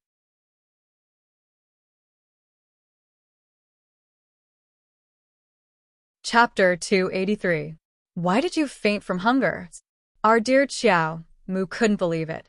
The other senior sisters looked at each other in dismay. What other reason could there be for fainting from hunger? Of course it was because she was hungry. Thinking about how they had already eaten a bowl of red bean porridge 4 days ago, they felt extremely bitter. Junior sister Qinghu wasn't the only one who fainted from hunger. They also felt like they were about to faint. "Are you very hungry?" The child looked at Su Qinghu curiously. Miss Su smiled shyly at her question. "I'm fine, little junior sister." "What do you mean you're fine?" An 11 or 12-year-old little girl dressed in green jumped out from the side. Her round face was filled with anger as she glared at the child and said, Why did you faint from hunger? Ask yourself. What did Bao Bao do? The child was dumbfounded. Junior sister Fong. Su Qinghu looked at Fong Su disapprovingly, then smiled gently at the child. It's nothing, little junior sister. Your senior sister Fong is just this impatient. Don't take offense. Also, Master said to find her after you come out of seclusion. Senior sister, you're the only one with a good temper. Fong Su was like a little cannon. She aimed her cannon at darling Qiao and bombarded her. If it weren't for you occupying the cultivation room for 3 days for no reason and transferring all the mystic energy in the sect to yourself, refusing to share even a single piece of the pie with others, would Qinghu have fainted? Would senior sister Qinghu faint from hunger? Humph! Fong Su shouted angrily. It's all your fault. If senior sister Qinghu had entered seclusion cultivation early in the morning and absorbed mystic energy to replenish her body's energy, would anything have happened to her today? Not only senior sister Qinghu, several other senior sisters also fainted because of you. The situation of the other peaks probably isn't any better. Fong Su fired a barrage of words at the child. However, the child was bewildered. She looked at the little cannon senior sisters in confusion. You guys? Just rely on absorbing mystic energy to eat? That's not very appropriate. Fong Su was truly angered by the child. Her mouth opened and closed as she said angrily, so, what if it's not appropriate? Then what if you eat 1 meal every 5 days? What else can you do if you don't seize the time to cultivate? If you don't cultivate, you get even hungrier. Cultivating into a selfless state actually blocked all the negative side effects of the body. But after you're done cultivating, you'll be even hungrier. The child looked at the senior sisters in front of him speechlessly. Why did he feel that they were like a group of retards? Cultivating profound energy could allow one to enter a state of selflessness and then block off the body's sense of hunger. But in reality, the body's sense of hunger did not disappear. It would only become hungrier as time went on, okay? Ahem. Su Qinghu didn't know whether to laugh or cry when he saw the way the kid was looking at an idiot. Well, junior sister, why don't you go to Master's place first? Here, take it. The child took out a small brown cornbread from the small bag hanging on his waist and handed it directly to Su Qinghu. Before she left, her mother had prepared a lot of food for her. These small cornbread were personally made by her mother. She used corn powder and added minced meat stuffing inside, so it smelled fragrant. It took a lot of effort to do this, and he even asked second uncle to help. Just drying the corn and grinding it into powder with a stone grinder took second uncle a lot of effort. The little fellow stored a lot of minced meat cornbread in her storage talisman. There weren't many in this bag, but because it was more convenient to take them out, she kept them in there. The moment the cornbread was handed to Su Qinghu, many pairs of eyes landed on that minced meat cornbread. Little Cannon Fong Su even subconsciously swallowed her saliva, her eyes staring fixedly at that cornbread.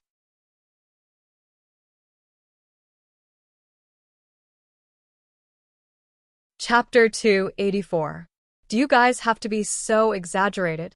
Just a little cornbread is enough to make you guys drool. Qiao Mu dug around in her pocket and took out several pieces of rui cakes that had been squashed flat. These were sent over by the city lord's estate, so she casually grabbed a few pieces and put them in her pocket. However, from the looks of it now, they really did not look good. They had been squashed very ugly. If you don't mind them being ugly, you can have them. The little fellow handed over the rui cakes to senior sister Little Cannon. Little Cannon's face flushed red, and she swallowed several mouthfuls of saliva before angrily saying, "Take them back and eat them yourself. I won't bully you and steal your food." Arbor expressionlessly pulled her hands over and placed the cakes in her hands. "Take them and eat them. I still have a lot here. I really have to hand it to you guys. You're all mystic cultivators above level 3, so why are you like idiots, starving yourself to this extent?" Darling Qiao's section break. Holy Water Sect's first peak. Unlike the sect master's simple bamboo forest, First Peak had continuous houses in picturesque disorder, and the winding paths of pavilions and terraces were deep and serene. When Morong Sun was constructing First Peak, She spent time and effort finding several famous craftsmen and tormented them for a long time. The beauty was in a bad mood despite the beautiful scenery before her. Murong-sun had been depressed for several days. If she had known earlier, she would have left someone behind and directly brought her little disciple here. It had been so many days, and the appointed date had long passed, but her little disciple was nowhere to be seen. Master. Su Shanshan's aloof voice rang outside the pavilion. Murong-sun weakly responded and lightly jumped down from the pavilion, landing in front of Su Shanshan. What is it? The great king of Chiu sent 5 carts of food, cloth, and other supplies. They're waiting outside the mountain gate right now. Su Shanshan's words caused Murong-sun to frown. The great king of Chiu? What do they want to do? Let's go take a look. When Murong-sun led Su Shanshan and the other disciples to the mountain gate, the sect master and junior sister Lu from Third Peak were already there. The sect master chuckled as he sent someone to accept the gift from the great king of Chiu. He kept saying, "How could I accept this? The great king of Chiu must have spent a lot of money." Murong-sun's lips twitched, and she walked up to stop the disciples who were transporting the goods. She looked up at the Chiu soldier captain who was escorting the goods. "What request do you have for our holy water sect to help you deliver so many goods?"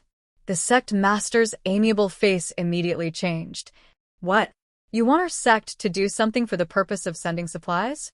Lu Yun. "Master, don't say anything. Your disciple feels a headache when you speak."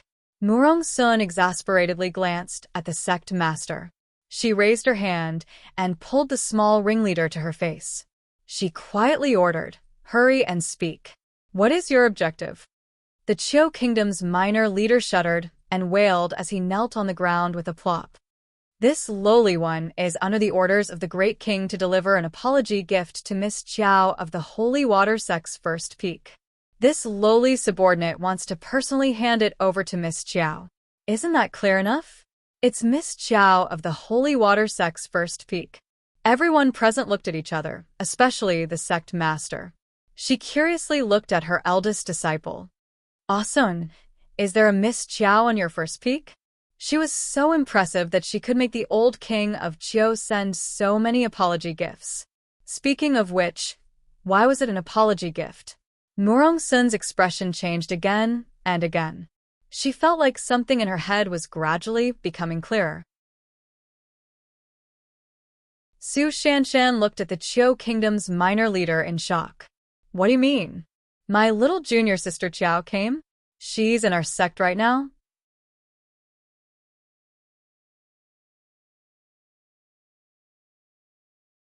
Chapter 285. It should be. Someone told us to deliver it to Miss Chiao. The soldier captain grew more and more afraid. Why did he feel gusts of cold wind blowing past him? Murong-sun's expression instantly turned unsightly.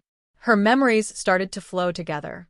Starting from the light that shot into the sky during the tests that night, Second Peak's junior sister Yang brought back a disciple with exceptional aptitude. Her disciple entered closed-door cultivation for 3 days and absorbed all of the mystic energy in the sect. Now, someone suddenly sent an apology gift to Miss Chiao of Holy Water Sect's First Peak. Could there be a second meaning to this? Her little disciple came early in the morning. How was she Second Peak's disciple? She was clearly Murong-sun's last disciple. Shit, Second Peak's Yang Shirong actually dared to snatch Murong-sun's precious disciple back. Murong-sun felt like she might explode on the spot. What kind of lousy matter was this? "Aunt Master Murong," the disciples called out, only to see Murong-sun flying into the air with a whoosh with a dark expression, swiftly flying towards Second Peak. Su Shanshan was startled before hastily following her master. When the sect master saw this, she abruptly slapped her thigh. "Shit, did you see Asun's expression just now? Oh my, something seems to have happened.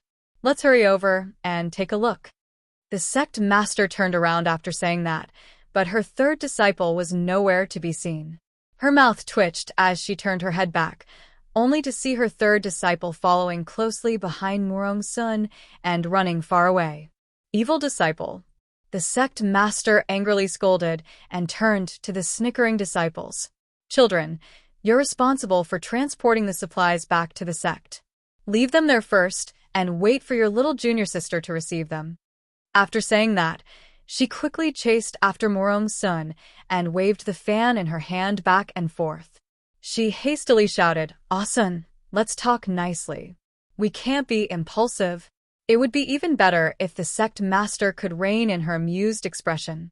On the other side, Arbor was watching Su Qinghu eat the cornbread before nodding and asking, "How do I get to First Peak from here?"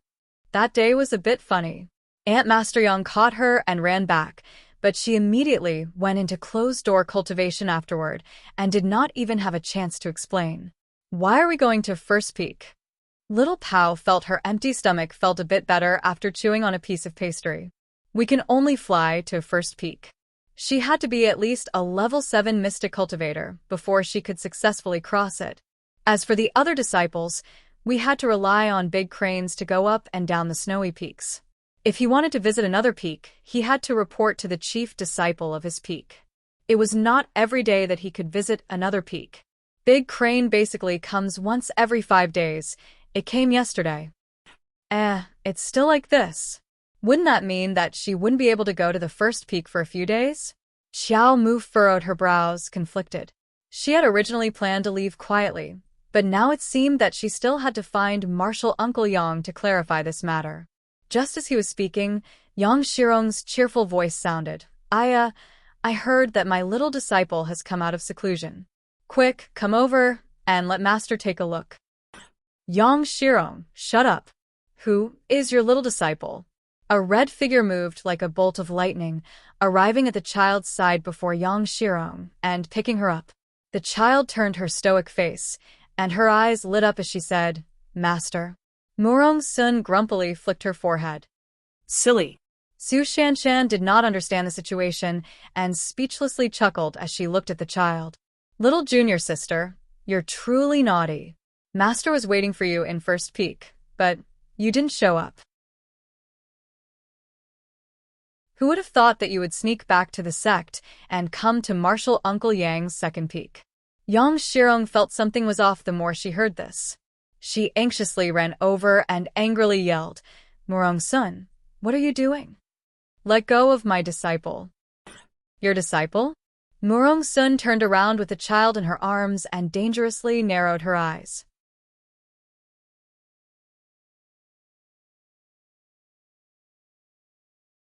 Chapter 286. "You're saying this is your disciple?" Morong's son looked at Yang Shirong, who was about to charge forward with her sleeves rolled up, and her voice was light as she enunciated each word with a sardonic smile. Oh shit, why did she feel like eldest senior sister wanted to beat her to death? Peak Master Yang, who had been afraid of this eldest senior sister since she was young, immediately cowered. However, her cowardice did not last for more than 2 seconds. When she thought about how her exceptionally talented little disciple was about to be snatched away, she immediately came back to life and leaped 3 feet into the air. "That's right. This is my disciple. Although you are my eldest senior sister, you still can't do something like snatching someone else's disciple, right? The obedient disciple that I personally picked in front of the mountain gate 3 days ago. Everyone saw it with their own eyes. Humph. Hurry and let go of her. Why are you hugging her? Was her disciple that easy to hug?" As soon as Yang Shirong finished speaking, she inexplicably felt a chilly sensation slide past her neck. When she looked up again, shit, Morong's son had soundlessly arrived in front of her. She was so close, yet she was still grinning. Shit. Peak Master Yang involuntarily took a step back and crossed her arms in front of her, assuming a defensive posture. She roared, "What are you doing?" The second Peak's disciples all covered their eyes. Their idiot master was clearly cowering, but she still forced herself to hold on. When facing eldest senior master, she freaking cracked her voice. "Junior sister Yang, we haven't sparred in a long time, right?" Morong's son chuckled. Yang Shirong felt like a bucket of cold water was poured over her from head to toe. "I'll spar with your sister." Peak Master Yang's pretty face turned green, and she hastily took 2 steps back. Senior sister, I'm telling you, Awesome. don't hit your second junior sister. It's between senior and junior sisters, so let's talk things out. The sect master's voice immediately cut in. She waved her fan and sat down on a stone stool that allowed her to watch from a close distance as she spoke with a chuckle. Lu Yun pursed her lips. If Master didn't act like a spectator, her acting would be more convincing. Do you want tea, Master? Lu Yun humphed. Oh, give me some. The sect master accepted the tea from the second peak's disciple and drank it as she watched. Come, my disciple, wait for me here. Your second aunt, Master, she's going to go overboard if she's not beaten for 3 days. Murong Sun placed the child on the ground and grabbed the dumbstruck young Shirong, dragging her up to the roof with a whoosh. Sect master put down the teacup in his hand in shock, jumped up and shouted, Ah Sun, be careful. The second peak's house was built not long ago. Rascal, why did you run to the back and fight? How is she going to enjoy it when he pulled it to the back? Lu Yun chuckled. She directly left her master and jumped onto the roof. Then she quickly jumped back down. She took out an umbrella from her inner world and opened it. The sect master couldn't wait to rush up to the roof to watch the show. However, instead, she was hit by the rolling waves of water, which drenched her whole body in an instant. The sect master was dumbfounded. She angrily roared, Ah Sun, are you trying to tear down the house? What a terrible disaster.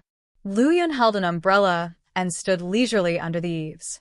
She stretched out her hand to cover her mouth and chuckled. What was this called? This was called watching a show without thinking too much, but in the end, being struck by lightning. Oh wait, she was flooded. Amidst the rolling waves, Yang Shirong's figure was faintly discernible. She repeatedly exclaimed, Eldest senior sister, what are you doing? Damn. I just filled up all the ponds on the second peak 2 years ago. I didn't expect that you wouldn't even let go of the ice and snow on my second peak now. Stop it. My snow, it's about to melt away. How can this still be called a snow peak? Ow, ow, ow.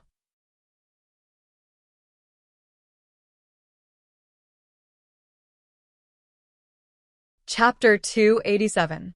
Everyone looked up in unison and saw the fluttering snowflakes in the sky instantly transform into a curtain of rain that rustled down with the people. The scenery was even more beautiful. Peak Master Morong's control over the water spirit was simply breathtaking. The woman who walked over in the drizzle was dressed in plain clothes. Her eyes were as resplendent as pearls, and she had a wicked smile on her lips. Xiaomu looked at her master in bewilderment and silently looked down to check her fingers. As Murong Sun floated to the ground, half of Second Peak's main hall's roof collapsed, and the tiles clattered to the ground. That unlucky second aunt master had to find someone to fix the roof. Suddenly, an old lady waving a large fan hopped in front of her. She giggled with a benevolent expression. This must be the grand disciple of my family that even the old king of Chiu Kingdom is rushing over to present as an apology gift. I'm your master's master. What apology gift from the old king of Chiu Kingdom? The child had no idea what the sect master was talking about. Before the elderly lady could finish speaking, Murong Sun flashed to her disciple's side and scooped up the child's tiny body. Let's go, disciple. Second peak isn't fun at all. Let's return to first peak. The sect master slapped her fan and glared helplessly. Wicked disciple. Master hasn't finished chatting with my grand disciple yet. Sect master, what kind of greeting gift are you preparing for your grand disciple? Look at your grand disciple. She's a darling who advanced to phenomenal success level 6 in one go. You can't give a normal greeting gift, right? Murong Sun glanced at the sect master from the corner of her eyes. Hand over Maple Pavilion's key. The sect master was shocked. Only now did she realize that the child in front of her was a phenomenal success level 6 mystic cultivator. The sect master immediately wanted to pounce over and grab the child for a closer look, but she was blocked by Murong Sun, who was eager to protect her disciple. What? Let me see. What a wicked disciple. She forgot about her master after having a disciple. What's wrong with Master taking a look? Could a look cause your disciple to lose a piece of flesh? What are you looking at? Just looking is enough. Morong Sun took a step back with the child in her arms and extended a hand to the sect master. Give me the key. Tomorrow, I'll bring your grand disciple inside to pick out an item as a greeting gift from you. Elderly lady pouted and glared at Morong Sun. Then what about you? What did you give your disciple as a meeting gift? Haha, that's right. Then let's just pick another piece and treat it as my greeting gift to my disciple.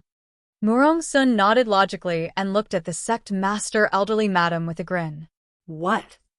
At this moment, the old lady had the urge to slap herself in the face. Wouldn't it be fine if she didn't mention that?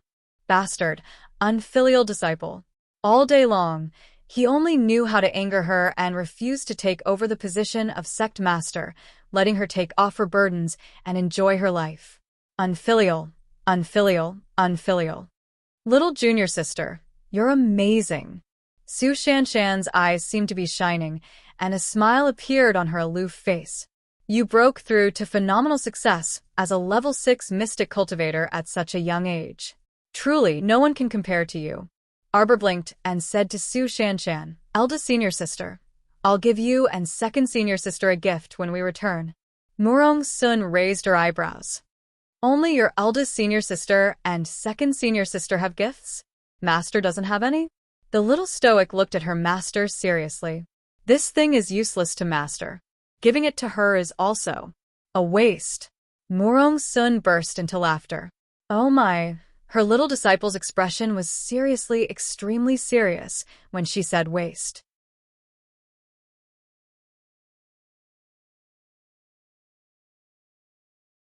Chapter 288. Grand Disciple. You broke through to phenomenal success level 6 mystic cultivator at such a young age. You are truly extraordinary. With the sect master's keen eyesight, she could tell with a glance that Arbor could continue advancing and directly break through to level 7 mystic cultivator realm with her current situation. However, the child did not do so, which meant that although she was young, her wisdom was outstanding, and her willpower was also incomparable to normal people. Faint admiration flashed through the sect master's eyes. She nodded and took out a round jade bracelet from her waist. A verdant pine and cypress tree was carved into it. Morong Sun accepted it without reservation and waved her fair wrist at the sect master. She said with a smile, "Thank you, sect master. Disciples, let's go home." Wicked disciple. The sect master angrily cursed again and watched Morong Sun and her disciples leave. Although she was cursing, her eyes were full of smiles. Eldest senior sister, come out. A figure abruptly darted out from the ruins of the ruined eaves. She was covered in dust, and her hair was disheveled and askew. The sect master's lips involuntarily twitched when she saw her second disciple's wretched appearance. Lu Yun held a silk flower umbrella and covered her thin lips with her hand as she chuckled. Second senior sister, are you blind? Didn't you see that eldest senior sister brought her youngest disciple back to first peak? I already said that people shouldn't be too smug, or else they'll drown. Yang Shirong darted to the sect master with a whoosh. All the disciples silently counted in their minds. 1, 2, 3. Yang Shirong pounced over the moment she said 3. Master, eldest senior sister, is bullying me. Yang Shirong hugged the sect master's thigh and kept tugging at the sect master's trousers. She wailed, Master, you must uphold justice for me, your disciple. Master, master, master. Don't pull, don't pull, don't pull. Don't pull, let go, let go. Let go. Arong, I order you to stand. Right. Let go. Hand. The sect master's face instantly turned green. She tugged at the waist of her trousers to prevent her idiotic disciple from pulling them down. The disciples of the second peak lowered their heads, their shoulders trembling slightly. Lu Yun covered her mouth and laughed uncontrollably.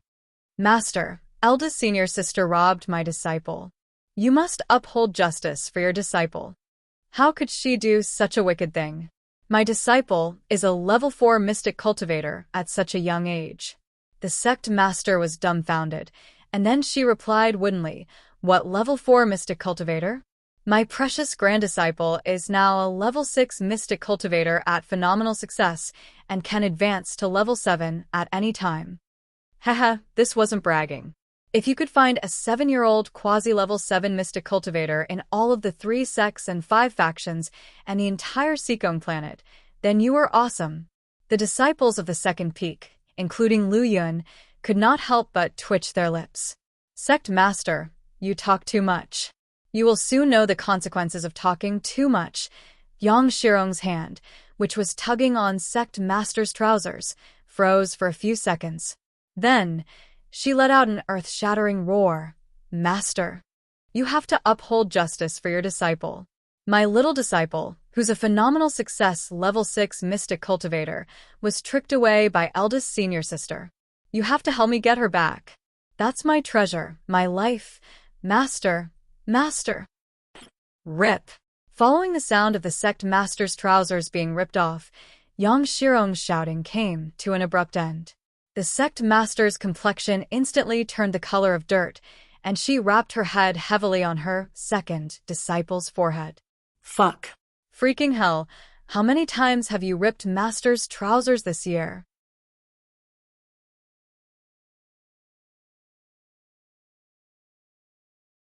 Chapter 289.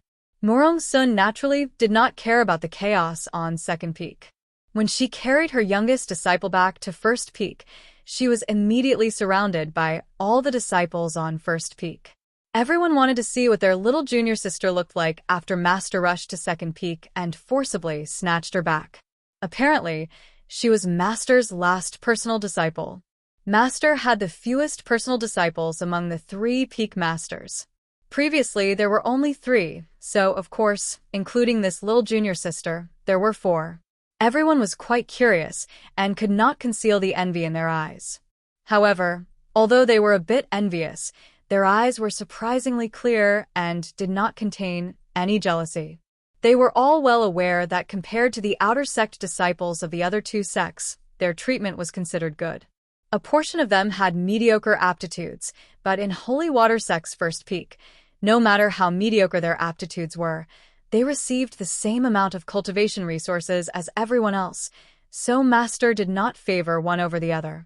Master treated them very well, so even though their days were very torturous, none of them had the thought of leaving Holy Water Sect. Holy Water Sect's First Peak had the fewest disciples, only 153 people. The oldest disciple was 21 years old. Her name was Yu Qian.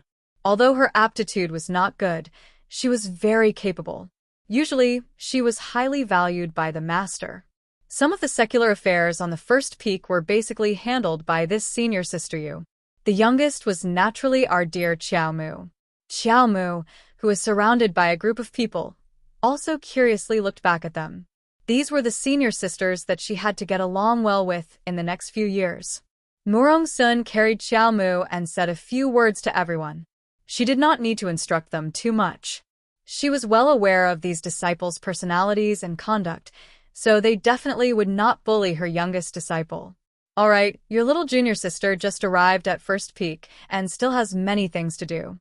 There will be plenty of time to chat with her in the future, so let's disperse for now," Morong Sun said dryly and was about to leave with Qiao Mu.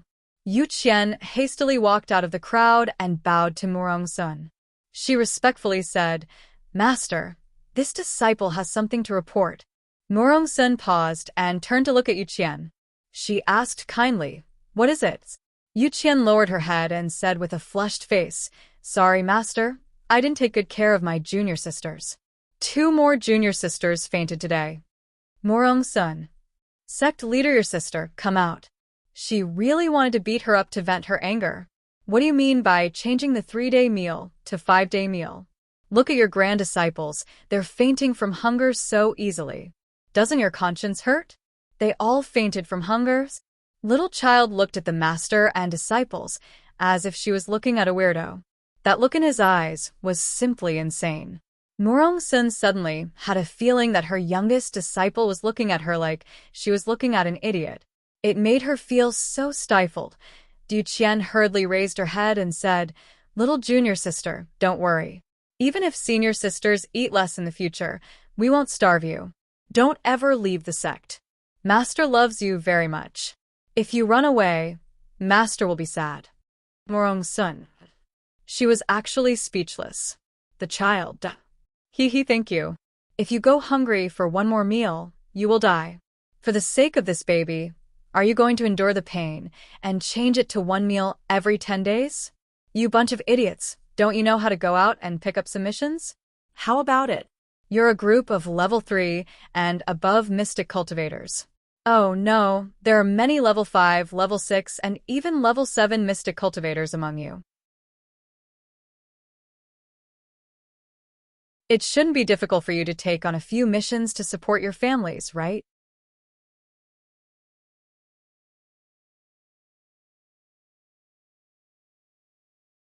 Chapter 290. Master, what did Sect Master say about an apology gift? Arbor turned his head to look at Morong Sun. Morong Sun instantly understood. Let's go and take a look with me. That old king of the Chiu Kingdom sent people here to give you 5 carts of items as an apology gift. As he spoke, his voice paused and he lowered his head to look at his disciple. Tell me what happened. Why did he suddenly send an apology gift? He must have offended her disciple. Morong Sun wanted to hear the situation. On the way here, I had a small conflict with the Chiu Kingdom's guards in Pony Town, the child expressionlessly replied before furrowing her brows. Why would the great king of the Chiu Kingdom give her an apology gift? Could it be? The child thought of something, and her eyes brightened. Back then, she was carried away by that swindler Qingwan, so this apology gift must have been obtained by Ao Yi. This subordinate was pretty good. Knowing the situation, he tactfully grasped his little master's temperament. She loved to receive an apology gift the most. Small conflict? Morong Sun nodded with a smile. How could she know that the small conflict the child mentioned was the small conflict that alarmed the crown prince of the Mo Kingdom and scared the shit out of the Chiu Kingdom's great king? He wanted nothing more than to kneel and beg for mercy. Morong Sun carried the child away from First Peak and earnestly said to the child, "My disciple, you did well. Don't let others bully you. Remember, if you can't beat them, come find me. I'll definitely beat them until they're looking for their teeth on the ground. If you don't tell me when you're bullied, I'll beat you until you're looking for your teeth on the ground, understand?" Arberta. I've always endured if I can't beat them and waited for them to counterattack. I won't find an adult to stand up for me. Morong Sun lightly wrapped her head and followed up with a question, "Do you understand?" "Okay," the little stoic helplessly replied. "Good girl." Morong Sun chuckled and carried her as fast as lightning. The holy water sect storehouse was on another snowy peak. In fact, the depths of the Great Snow Mountain were somewhat mysterious. It was clearly a large stretch of mountain range, but it seemed as if someone had dug out a large hole in the middle, wrapping the 5 snowy peaks in the middle of the mountain range. These 5 snowy peaks were all independent of each other, which was why Little Pao had said that disciples below level 7 could only rely on the big cranes to travel. Other than the main peak and the 3rd peak, the sky peak they went to was actually a warehouse located in the center of the 5 peaks. The maple pavilion that his master had mentioned was also on this snowy peak. "Little fellow, after we accept your apology gift, we'll go to Maple Pavilion to help you find a decent mystic technique manual." Morong Sun's figure flashed, and she landed on Sky Peak with her disciple. "This is a greeting gift from your grandmaster grandmother. It would be a waste not to accept it. Remember to pick the best one when the time comes. A person chooses a profound skill, and a profound skill will also choose a person. I'll tell you the details later. Go and accept your apology gift first." The little guy's eyes lit up. Mystical skill. Would she be able to obtain a profound skill manual? Mystical skill manuals were not those normal profound skill manuals circulating on the market. They were items that couldn't be bought with money. When the Holy Water Sect's warehouse manager led the master and disciple to a large pile of supplies, they couldn't help but look at each other in dismay. The items that the old king of the Chiu Kingdom purchased were truly quite extravagant. "Master, I'll take half. Leave the other half for the sect." In the future, provide at least 2 meals a day. Let's think of a solution together. The little stoic turned around and solemnly looked at Morong-sun. It was already late, so they went to bed. They would return to normal tomorrow.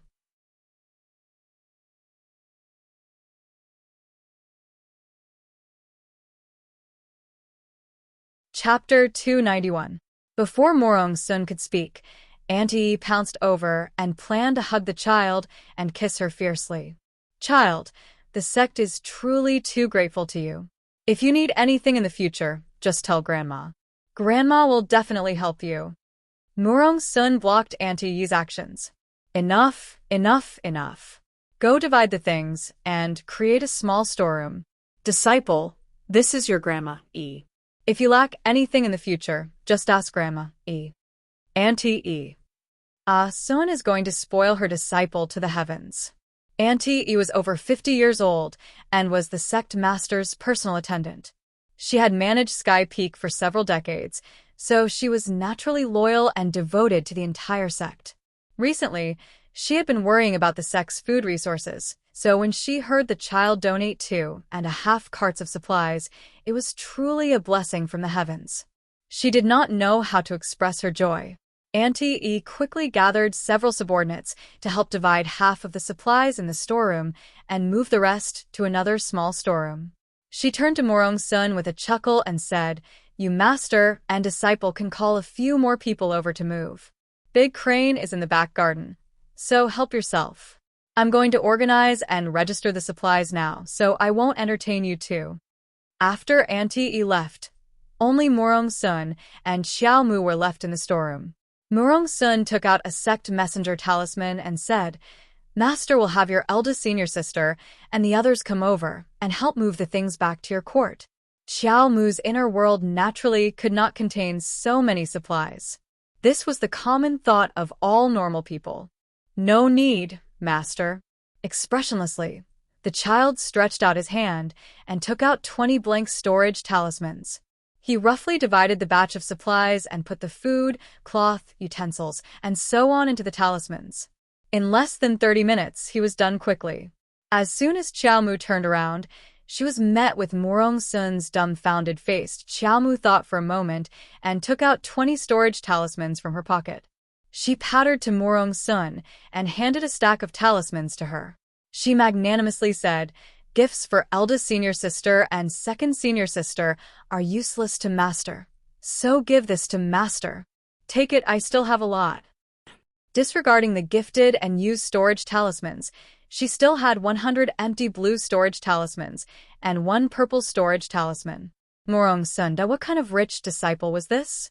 Disciple, you are a talisman master.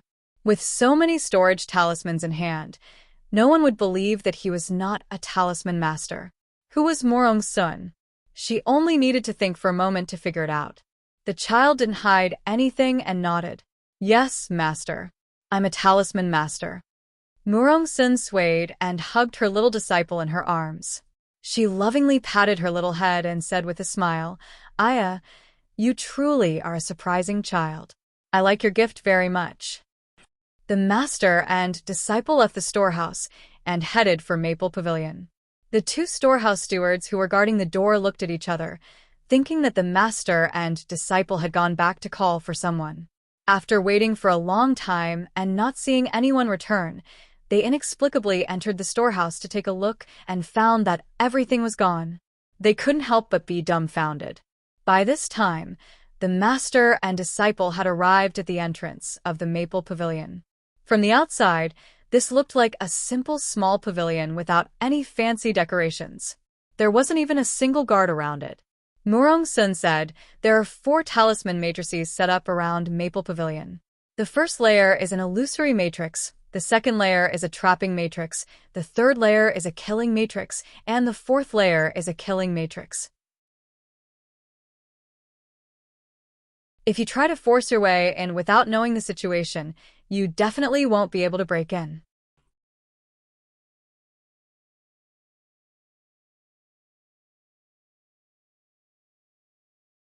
Chapter 292. The child's eyes brightened. Talisman Matrix. She had naturally heard of talisman matrices before, but there were very few talisman practitioners on Seekong planet who knew how to set up talisman matrices. Many talisman matrices were passed down from 100 years ago. For example, according to her master, this talisman matrix on Sky Peak was set up by a powerful great talisman practitioner 300 years ago. The four-layered talisman matrix used jade talismans to inscribe runes, so its power was limitless. Moreover, the talisman matrix had been used 5 times in the past 300 years, but the talisman energy still hadn't been completely exhausted. It could be seen how profound the talisman energy that great talisman practitioner injected back then was. The child stretched out her hands and looked down, her heart filled with endless longing. If only the golden talisman jade tome could teach me how to inscribe talisman matrices. She could first set up a mystic energy gathering talisman matrix for her senior sisters in the sect and gather all the mystic energy around the sect. Cultivating inside the mystic energy gathering talisman matrix would definitely be more than twice as effective as cultivating normally. While she was lost to her thoughts, she saw Morong Sun toss out the jade bracelet engraved with a green pine tree. The instant the jade bracelet rose into the air, an oval-shaped transparent barrier visible to the naked eye formed outside the pavilion. Light flickered faintly, and the several hundred gathered jade talismans abruptly dispersed. The child curiously looked up and saw the jade bracelet embedded in the front of the barrier. It turned out that this was the key to opening Maple Pavilion. That jade bracelet just happened to fit into the gap in the barrier, and the entire barrier was completed. The child immediately understood that this jade bracelet must also be engraved with a secret rune inscription. It was the key to closing the entire talisman matrix.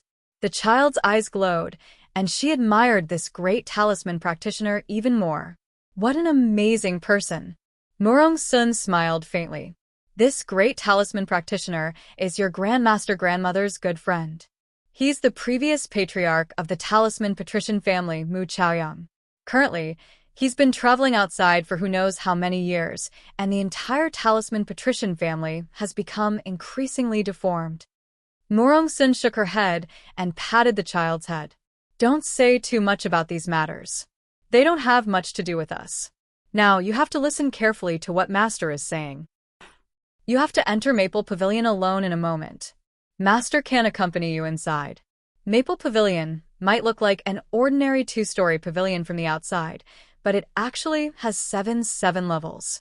In fact, it had 7 floors, and each floor had different things. After you go in, don't worry about anything else. Just go upstairs. Go up as many floors as you can. The higher you go, the better. The child listened carefully and nodded his little head frequently.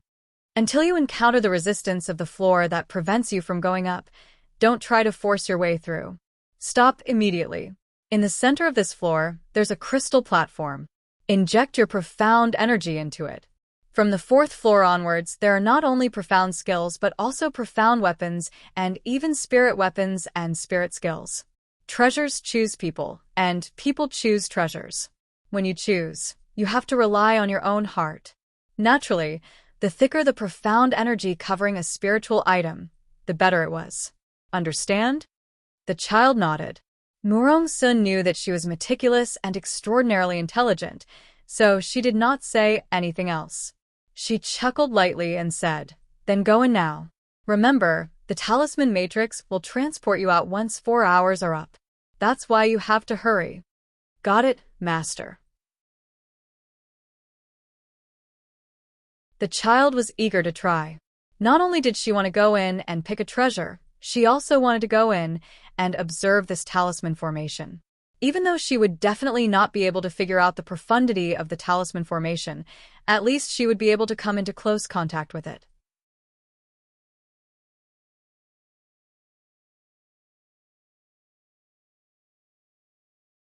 Chapter 293. The child walked briskly and safely entered the array. She closed her eyes to feel the subtleties of the array before quickly entering the Maple Pavilion.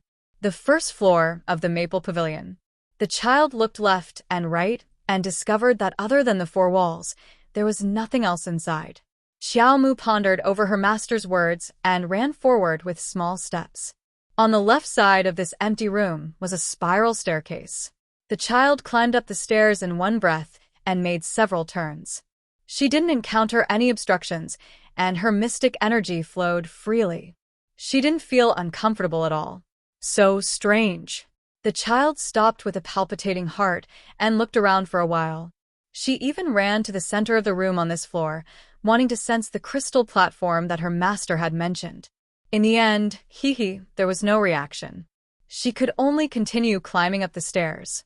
She felt as if she had climbed more than 1,000 floors. She couldn't have any other thoughts and couldn't blame her master for tricking her. But why didn't you say earlier that there were hundreds of stairs on each floor? From the outside, it looked like an ordinary 2-story pavilion, but in reality, how tall was it? It felt as if he was climbing a tower that was as tall as the sky.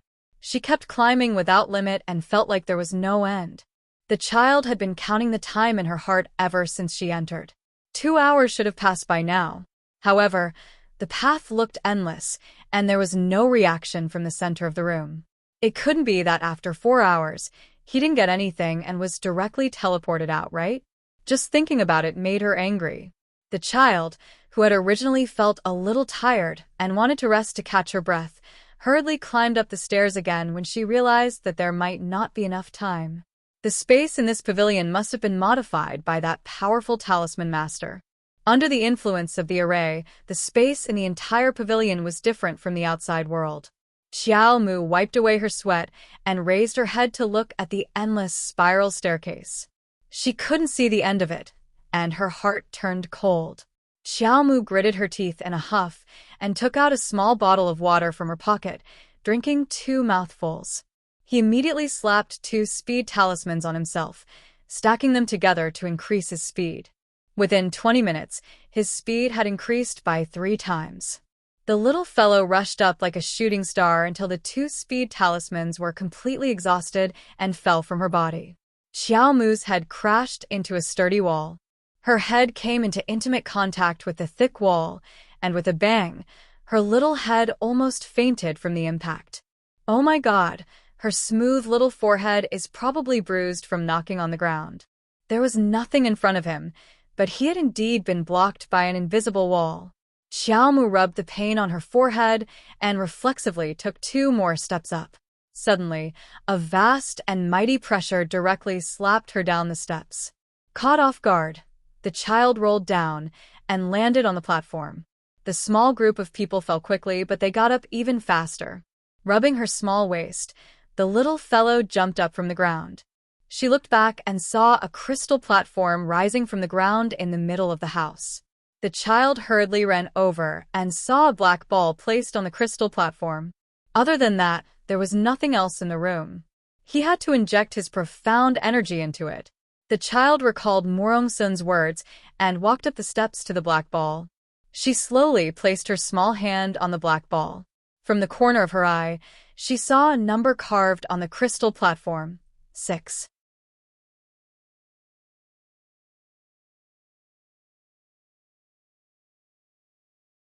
Chapter 294. Could it be that she went up to the 6th floor? This thought flashed through Arbor's mind, but upon further thought, it was somewhat impossible. From what Master said, it seemed like being able to go up to the 4th floor was already considered pretty good. This pavilion's actual space had 7 floors. How could a little level 6 mystic cultivator like her reach the 6th floor in one go? How could those level 7 and level 8 senior sisters endure this? This number probably didn't represent the 6th floor. But why was this number engraved here? Arbor shook her head and temporarily cast aside some random thoughts before directly placing her hand on the round black ball. Soon, a faint radiance appeared on the surface of the round ball and circled around the child's small palm. Arbor hurriedly injected mystic energy into the round black ball. Ever since the little fellow advanced to the phenomenal success stage of level 6 Mystic Cultivator, she had never used mystic energy. Now that she used it, she immediately felt that the concentration of mystic energy was much deeper than before. An endless stream of mystic energy was injected into the round black ball. 3 minutes, 5 minutes, 10 minutes later, the child's small hand, which was placed on the round ball, was somewhat stiff. What kind of scam was this? Why did it seem like it couldn't absorb enough of her mystic energy and endlessly let her inject mystic energy into it? After a mystic cultivator's mystic energy was completely depleted, it would be very troublesome and slow for them to recover on their own. Furthermore, it would have a negative effect on the body and could even directly cause the mystic cultivator to faint. The child attempted to move her small hand away from the black ball, but it ended in failure. Her hand was sucked onto it and couldn't move at all. Sensing that the mystic energy in her body was decreasing at a terrifying speed, the child couldn't remain calm. She hurriedly mentally communicated with the sapling and had it release the heart of paradise. Chirp, chirp, give me some mid-grade magnetite. The more, the better. Quickly. Chirp. The little white squirrel immediately hopped out of the paradise with a large mid-grade magnetite ore in its arms. It peeled off the outer shell at the fastest speed and placed it next to Arbor's hand. Arbor hurriedly placed her other hand on the mid-grade magnetite and took a deep breath, quickly absorbing the large amount of mystic energy in the magnetite. Chirp, chirp, continue taking. The little white squirrel hastily hopped back and forth. Its speed was extremely fast and could carry 1 to 2 mid-grade magnetite of different sizes out at a time, until Arbor absorbed 17 or 18 mid-grade magnetite stones in one go. The black ball in front of her suddenly emitted a strong light that enveloped her entire body. At the same time, Arbor abruptly felt that the level 7 mystic cultivation barrier that he had been suppressing all this time had been broken through. She didn't have time to check her body's condition because a large wave of things appeared in front of her. She discovered that it was as if she was walking in a pitch-black void. Her small body floated in the air as profound skills that were wrapped in halos of light or profound armaments that were stored in iron boxes quickly floated past her eyes. His hands and feet would often touch some things that floated over, and those things would pause for a few seconds before quickly floating away. At this time, Murong Sun's slightly anxious voice was heard from outside the pavilion. "Disciple, where did you run off to?" There's not much time left. There's still 15 minutes left. You can take 2 things. Choose quickly. Arbor was extremely anxious. She floated in the air, so her mobility was somewhat restricted. Her large eyes were eagerly looking at the treasures that floated back and forth, trying to discern which one had the thicker mystic energy covering it. At this moment, her eyes suddenly lit up as she stared at a profound skill that was wrapped in a ball of congealed light and was flying towards her at an extremely fast speed. "It's you." Our dear Xiaomu joyfully stretched out her small hand. Suddenly, a tattered book that looked like a hand-sewn, thread-bound book flew out from the side. It looked like a broken book that was about to fall apart. With a smack, it hit her dumbfounded little face.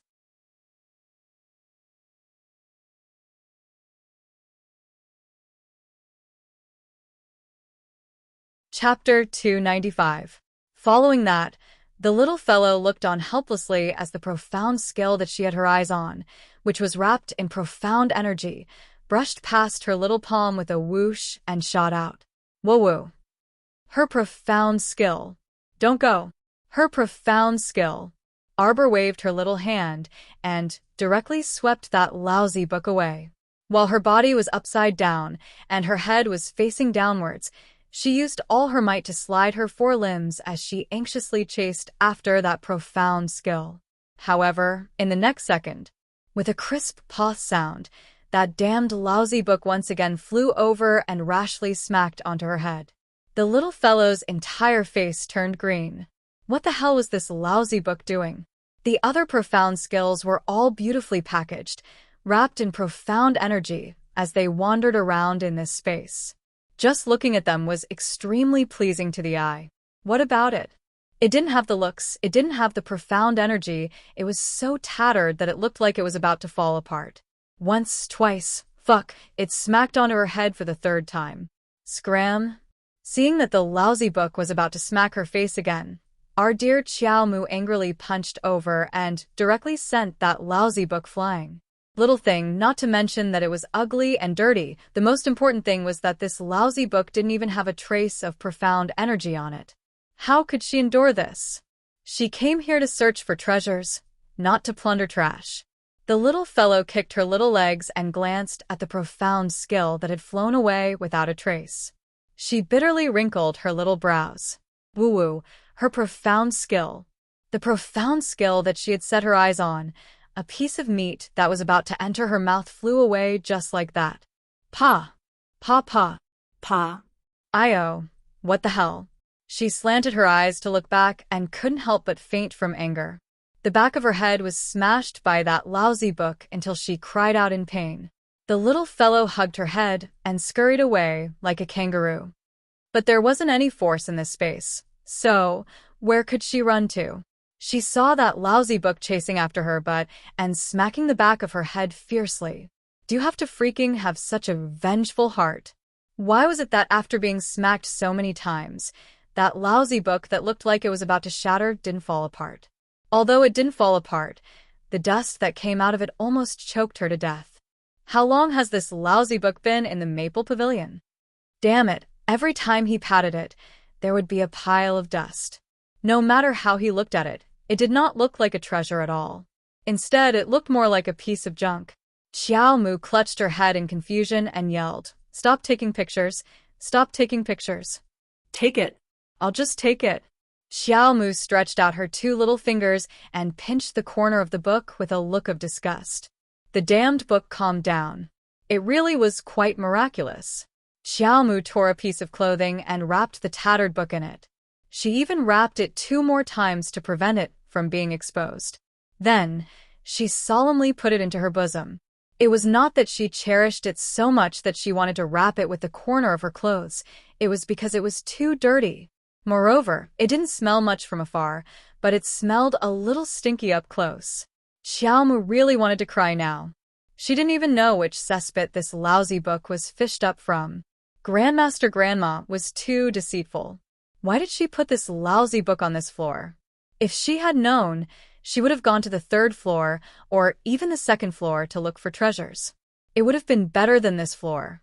She finally had the chance to go to the treasure pavilion to look for an excellent mystic technique, but she was actually deceived like this. The more Xiao Mu thought about it, the more her heart ached.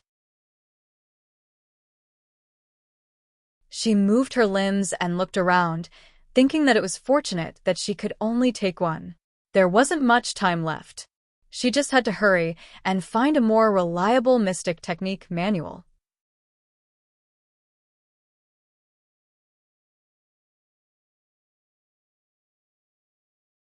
Chapter 296. She saw it. The mystic technique book she took a fancy to earlier. The little fellow strove to move her limbs and strenuously chased after the mystic technique book covered in dense mystic energy.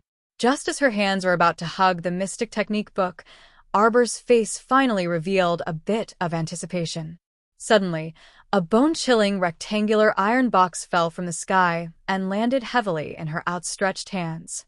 The weight of the unknown object caused her slender arms to sink a few inches. Our dear Xiao Mu's anticipation instantly froze on her face, and her stoic face was taut to the extreme. Oh heavens! What the heck was this? This cool iron box did not have any openings at all, and did not look like a box for storing mystic techniques at all. It was like a rectangular lump of iron that had been completely molded together. There was not a single gap between the two. Arbor's face turned green from anger. She hastily tossed it away as if she caught a hot potato. However, in the next second, she felt like she was being pulled out of the void. It was over. Time was up. Ah! Darling Xiao Mu instantly felt like she was possessed by the god of misfortune. She had been in there for 4 hours, but all she had brought out was a tattered book. The little fellow felt like her pitiful soul received 1,000,000 points of damage. She was swiftly transported out of Maple Pavilion and saw her master Morong Sun's grinning face as soon as she landed. All of her aggrieved emotions immediately surged up, and she pattered over and crashed into Morong Sun's arms. What is it? What is it? Morong Sun jolted in fright, but before she could say anything, the talisman matrix flickered, and returned to normal. The bracelet and talisman key separated from the talisman matrix and bounced into Morong-sun's hand. At the same time, a strange iron box was tossed out of the matrix and was about to hit the back of the little fellow's head. Morong-sun hastily caught it. Our dear Xiaomu drooped her head listlessly and glanced at the iron box listlessly. Master, let's go. Why would there be an iron box in Maple Pavilion? Judging from the little fellow's appearance, she probably did not have a bountiful harvest. She couldn't have picked up this iron box, right? As her master, she naturally could not discourage her anymore, so she carried her all the way out of Sky Peak. Morong-sun cautiously asked, Disciple, did you notice which level we reached? Do you see the numbers on the crystal platform? 6. Our dear Xiaomu was not in high spirits, so she leaned on Morong-sun's shoulder and mumbled listlessly. No matter who entered the treasure house and ended up picking up a broken item for no reason, they would not be in a good mood. Who would care about which floor they entered? She was too embarrassed to tell Morong-sun that other than this metal box, she also picked up a lousy book. However, Morong-sun looked down at her disciple strangely and hastily smoothed her hair with a smile. It's fine, it's fine. It doesn't matter if you didn't find anything good today. There will be plenty of opportunities in the future. After escorting the child back to First Peak, Morong-sun pulled her hand and escorted her back to her own courtyard. This was the advantage of being a personal disciple. Every personal disciple would be given their own independent courtyard. Although it wasn't big, it had a living room, study, cultivation room, and even an alchemy room. Morong-sun already knew that her youngest disciple was coming, so she had already prepared everything in the room 2 months ago, so she could directly move in now. After pacifying the little fellow, Morong-sun hurried to Main Peak to speak with the sect master and left Arbor's small courtyard.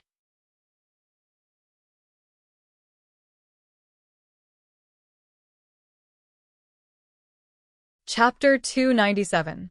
Arbor lay on the soft bed, propping up her chin with both hands.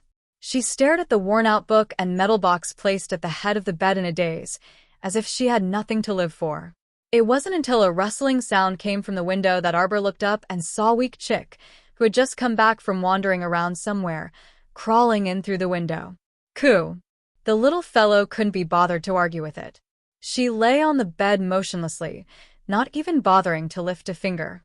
Her little heart was hurting right now, so she didn't want to say anything. The furry little chick jumped onto the bed and snuggled next to Arbor before finding a place to lie down comfortably. One adult and one chick lay on the bed without communicating for a long time. The little fellow's eyes stared unblinkingly at the worn-out book and box at the head of the bed as if she was glaring at an enemy. Only after a long time did she let out a long sigh. Congratulations, Master, for entering the ranks of Level 7 Mystic Cultivators. The little tree Chochio's excited voice echoed in her mind. Only then did Arbor remember that in order to replenish the mystic energy in her body, she had continuously absorbed 17 to 18 pieces of mid-grade magnetite and successfully advanced to a Level 7 Mystic Cultivator at Maple Pavilion. Sigh.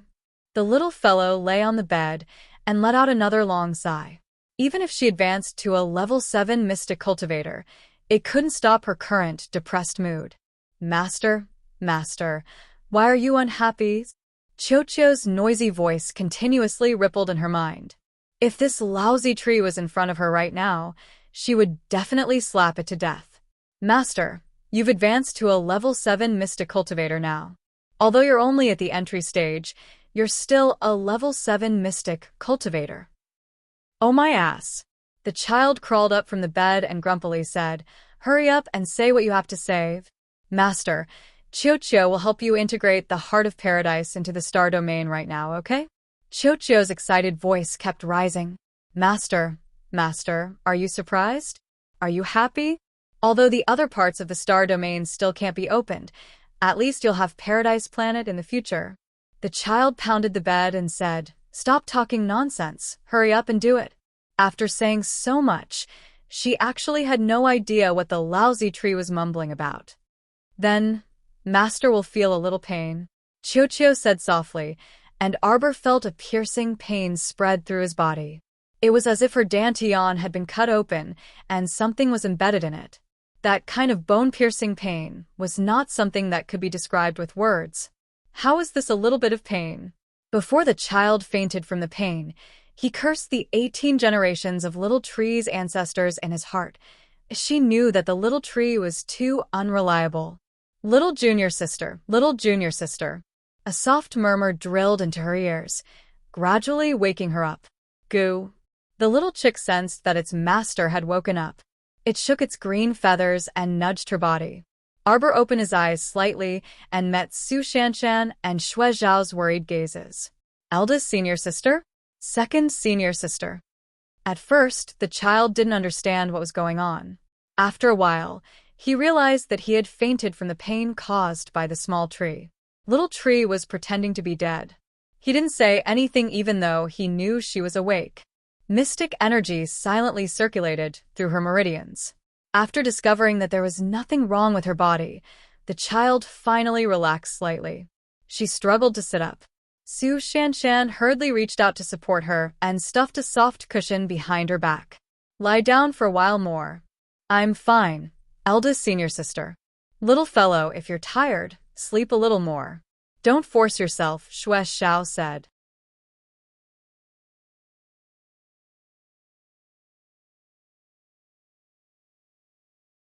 Chapter 298. I'm really fine. Arbor glanced at Shui Zhao helplessly. She couldn't tell her senior sisters that she had been tricked by the little tree. Xiao Mu sat up straight and took out 2 blue storage talismans from her pocket. She handed them to Su Shanshan and Shui Zhao. For you. Gifts. She had put some mid-grade magnetite and 3 peaches in each storage talisman. She had wanted to give them to her 2 senior sisters, but hadn't found a chance to talk to them alone. Now was the perfect time. Su Shanshan was taken aback for a moment, and a faint smile flashed across her cold eyes. Shui Zhao was even more direct. She pounced on Xiao Mu and gave her a big bear hug, smacking a kiss on her little face. Io, our little junior sister is really awesome. Arbor's little face was red. After sending her 2 senior sisters off, she wanted to lie down for a while more, but then she heard the little tree's weak voice in her mind. Little master. Arbor chuckled coldly. I thought you were going to play dead until tomorrow. Little tree Chio laughed dryly. Suddenly, it raised its voice and asked excitedly, Master, do you want to come in now? Come in. You'll definitely like the master here. Wait. Arbor hurriedly opened her inner vision and scanned her body. Then, to her surprise and understanding, she saw that her dantian, which was originally like a starry night, was completely dark. Only the little tree supporting her dantian was emitting a weak green fluorescence. Now, in the front left of the starry sky, a small star was lit up, flickering with a faint light. Could it be? This was the paradise that had been integrated into the star domain. Student Arbor's eyes suddenly lit up. Xiao Mu's breathing tightened. She retracted her inner vision and couldn't help but clench her fists tightly. She tried to maintain her composure and said in a calm voice, Chio, what you meant before was, you integrated the paradise into my dantian, right? Yes. Why didn't you freaking tell me that earlier? You didn't even get to the point after talking for so long. Xiao Mu unconsciously rolled her eyes. Then, she calmed herself down and asked softly, Chio, what you're saying is that I am me and my dantian is equivalent to a star domain, right? Yes. Chio gave another word. You said that there's a main star in my domain. Even if I fully open my inner world, all the assets I have will still be less than a drop in the ocean on the main planet. Master, you have a good memory. Chio hurriedly flattered him, feeling that his master's calm voice contained a hint of excitement. Then when can I open up my main star? Arbor quickly went straight to the point. She finally understood what it meant when Chio kept mentioning star domain and star domain all day long. This meant that whether it was the land of heritage or the grotto heaven immortal abode, Xiao Mu could refine them into her own star domain, just like this heart of paradise. It was refined from the paradise grounds, and it had already become a part of the region of stars now. Chio had already named it Paradise Star. Then, Master, do you want to come in and take a look? Chochio's cheerful voice rang out in the depths of her mind. Arbor pursed his lips. Okay. In the next instant, the scenery in front of her suddenly changed, and the stars shifted. As far as the eye could see, large swaths of peach blossoms flew in succession and fell down like snowflakes, staining the hem of her dress. In the evening, there seemed to be a faint ray of sunlight spilling into the depths of the peach forest. In the distance, the magnetite mine rose and fell continuously. Nearby, a stream flowed gurgling, winding its way to a jade-green lake. Master. The little white squirrel jumped excitedly and pounced toward her.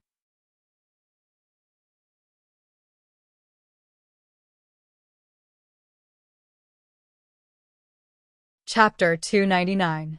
Chirps. The white squirrel cheerfully jumped onto Arbor's shoulder and lightly rubbed against her porcelain white neck. Arbor reached out to stroke its soft white fur in a rare occasion. Recalling what she said before, she couldn't help but crease her small brows and ask again, Chochio, you still haven't answered me. When can the main planet open? Master, I'm here. Chochio's cheerful voice rang next to her legs.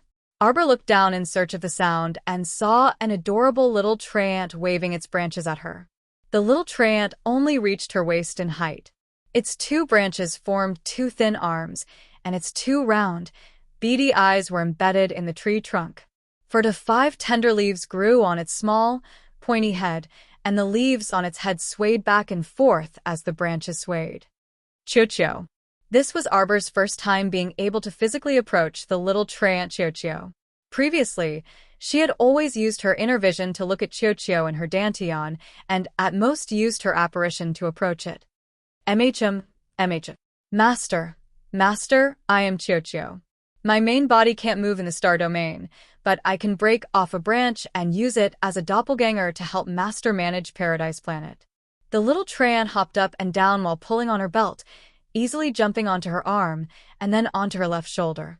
It kicked the little white squirrel's butt and domineeringly occupied our dear Chiao Mu's left shoulder. Master, Chochio missed you so much. Master, long time no see. You're becoming more and more beautiful. There was no mistaken flattery, so Chochio started by flattering her.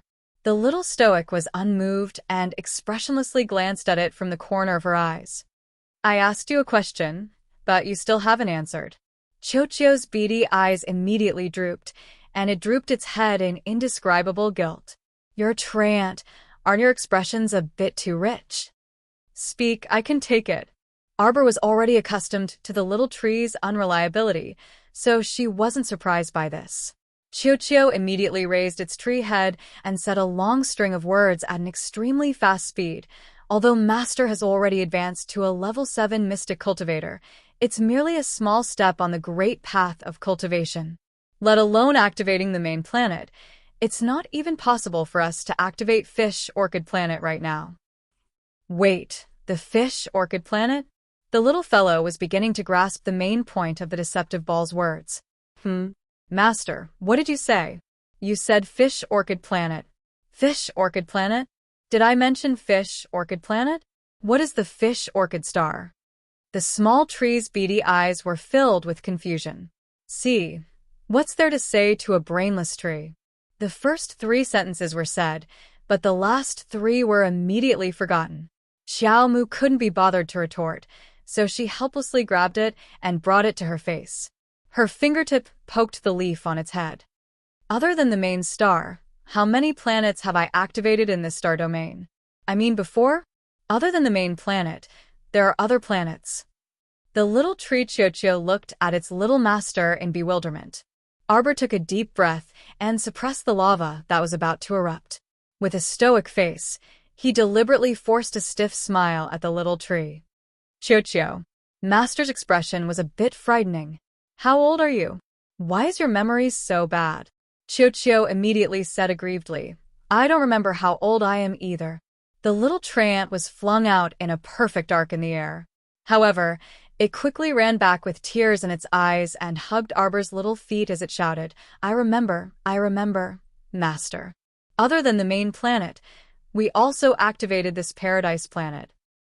Arbor, haha.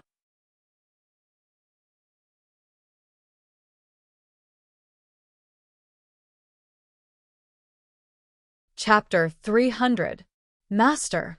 Master, look, after this paradise merged with the star domain, it's more than 10 times bigger than before.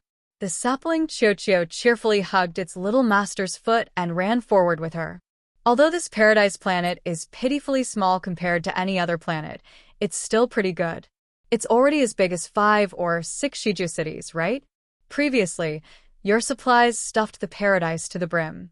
Once it merged with the star domain, look, those supplies can only fill a tiny corner of Paradise Planet. The sapling Chio-Chio continued to clamor. Xiaomu lowered her head to glance at the sapling. This fellow would always say thought-provoking things inadvertently and then completely forget what he said afterwards. What should she say about it? Also, the mystic energy here is really dense, isn't it, Master? Master, if you want to come in and cultivate in the future, just call Chio-Chio, and Chio-Chio will immediately carry you inside. The little stoic expressionlessly looked down at the sapling. This is my Dantian, my own star domain. I can't freely enter and leave by myself? You even have to carry me inside. I can't enter by myself? Chio-Chio looked down at its branches and shook its head, regret written all over its tree face. That won't do, Master. Your cultivation is too weak, so you can't enter and exit by yourself. You still need Chio-Chio to help you. Phew. This time, Chio-Chio was kicked too far into the sky by its little master, and it rolled for a long time before it could roll back. The little sapling hugged its little master's foot and immediately cried out to express its loyalty. Master, Master, don't worry. In the future, whenever you want to enter or leave, I'll immediately fulfill your wish. How infuriating. She couldn't completely control her own Dantian's mystic domain and still had to rely on a tree that claimed a mountain as its king. Send me out immediately. Our dear Xiaomu huffed and threw down this sentence. As soon as she stepped out of Paradise Planet, she heard several people calling little junior sister, outside the court. Arbor's heart skipped a beat. It seemed her senior sisters had come to find her when she disappeared just now. Looking at the sky, it was already completely dark. She had been in Paradise Planet for quite a long time. The time in Paradise Planet corresponded to the time in the outside world. When she entered Paradise Planet just now, she had already noticed that it was evening in the outside world, and it was also evening in Paradise Planet. The child hurriedly jumped off the bed. Without even putting on his shoes, he opened the door and called out, "Senior sister." Su Shanshan immediately turned her head around. Under the night sky, she was dressed in green, and her long hair was slightly scattered. Her cold face gradually relaxed a little when she turned back to meet Xiaomu's gaze. Su Shanshan hurried over to her. "Little junior sister, where did you go just now? You're not familiar with the first peak yet, so don't run around." "I know, senior sister." Su Shanshan's slightly cold hand held her soft and cute little hand. Although his hands were cold, his heart was burning. The food distributed by the Sky Snow Peak was quickly transported to the 3 peaks. The disciples of the 3 peaks all had a sumptuous dinner tonight. It was as lively as a festival. Murong Sun finally succeeded in her persuasion, and the sect master ordered the next day, after discussion, the 3 peaks decided that each peak would be formed by mystic cultivators above level 5 who were at least 12 years old. Every month, the 3 peaks would take turns to send a group of people out to accept missions to cover their daily expenses. Although Murong Sun was burdened by mundane affairs, going out to experience the world was also one of her cultivation methods. It not only trained her vision and strength, but also her mental state. That night, our dear Xiaomu closed the door and fiddled with that lousy book. She drew a basin of water and soaked it in.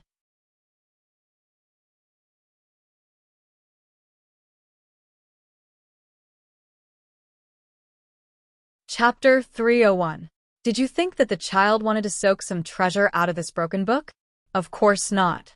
She just wanted to wash this dirty and smelly book. It would be best if it was washed rotten. If it was washed rotten, it could be thrown out along with the basin of water. She soaked the book in the basin and repeatedly soaked it. She pinched a corner of the book and took it out. She thought that the book would soften, but it didn't. It was still that hand-sewn book that looked like it would fall apart at any time. It looked like it was going to fall apart, but the pages didn't move at all. There wasn't even a trace of water stain. What was going on? The child squatted by the basin and used 2 fingers to poke at the broken book lying in the water. After a while, the child was at her wit's end. She glanced at the flickering candle flame on the table. She had an idea and ran to the table with the broken book. She lay on the table and used the candle flame to burn a corner of the book. She watched as the candle flame floated up and down through the thin pages of the book. No matter how hard she tried, she couldn't burn it. What kind of book is this? The child was tired and threw the book on the table. She ran back to the bed angrily and jumped onto it. She covered her head and fell asleep. Broken book and broken iron box. She went to Maple Pavilion and took these 2 things. She would start her closed-door training tomorrow. She didn't want to see anyone. After the child fell asleep on the bed, the broken book that was thrown on the cold table suddenly emitted a red light in the middle of the night. The whole book turned into a ball of red mist and burrowed into the child's bedding. The child was sleeping soundly. Her small body was curled up in the bedding. The moment the red mist burrowed into her forehead, she felt a faint stinging pain. She suddenly opened her eyes and stared blankly for about half a minute. Then, she lifted her long eyelashes and closed her eyes tiredly. The next day, the child slept until the sun was high in the sky before he woke up. She sat on the bed and looked at the bright sunlight outside the window. She was still in a daze. So strange. Ever since she was reborn, she had never slept so late in her life. She walked around the room and patted the back of her head. She felt that the room was missing something.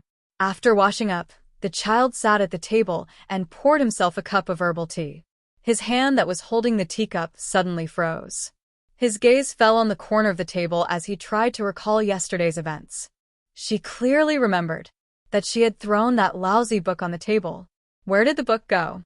She tilted her head and looked under the table, but she didn't see anything. He frowned and scanned his surroundings, but he didn't find anything out of the ordinary. There wasn't any strange scent left in the room, so it shouldn't be that someone deliberately came in to take her lousy book. Master? Master? Chocho's slightly excited voice rang in her ears. Why did you come out? She glanced and saw a little treant tugging at the corner of her dress. Master, are you surprised? Are you happy? Chocho can come out for a short while now. The little treant shook Xiao Mu's skirt and chuckled. Master, it's fine as long as you have me by your side. You? Where's the coolest place? The nimble little golem suddenly jumped to the ground and lifted its foot to kick the small tree. Chocho was caught off guard and was really kicked out by the golem. How preposterous. Chocho rolled quickly and rolled back even faster. It pounced over and hung upside down on Arbor's clothes. Master, master, master, who is this weird-looking fellow?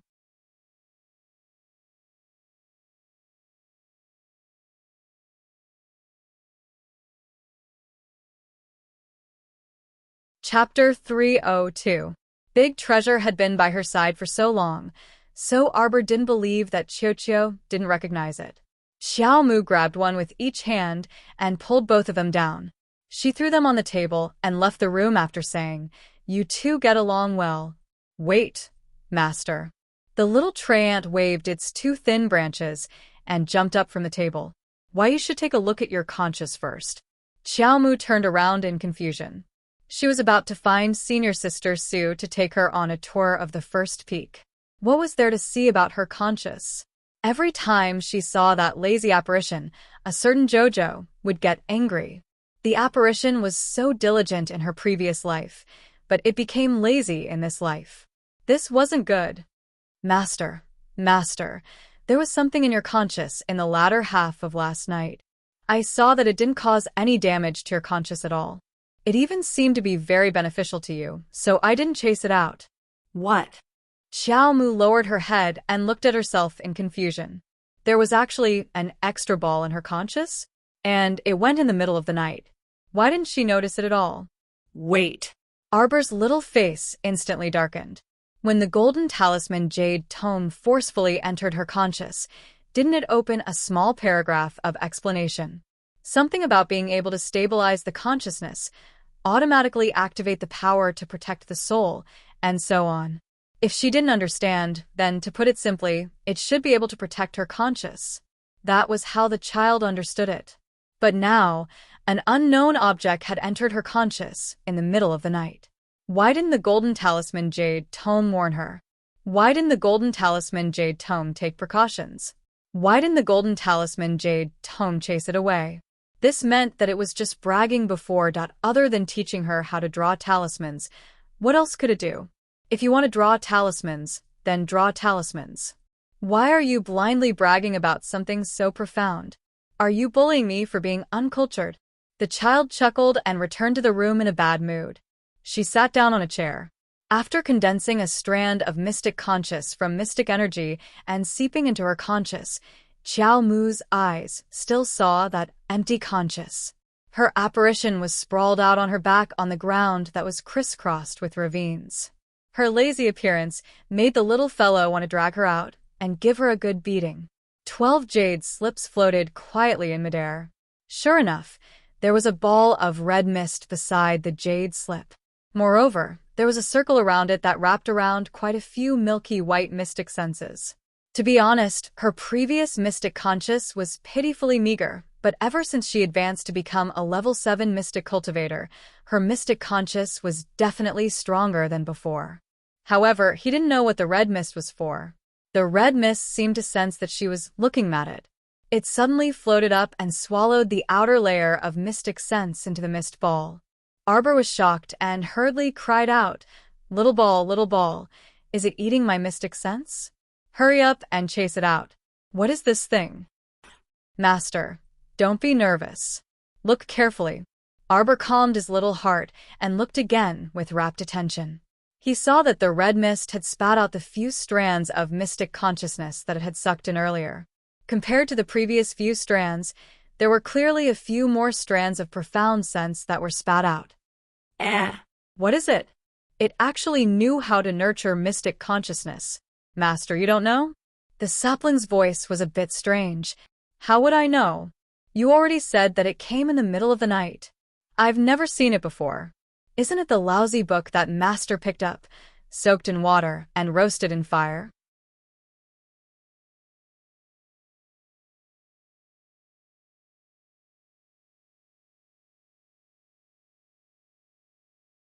Chapter 303. Our dear Xiao Mu was dumbstruck for a moment before regaining her senses. Lousy book? That lousy book had run into her conscious? No wonder she hadn't seen that lousy book even after walking 2 rounds around the room. Master, this should be an inherited secret technique.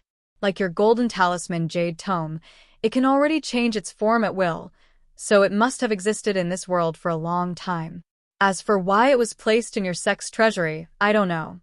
Qiuqiu paused for a moment before continuing, but based on my conjecture, this secret technique's original form was probably forged from the netherworld jade, which is why it can nourish your mystic conscious.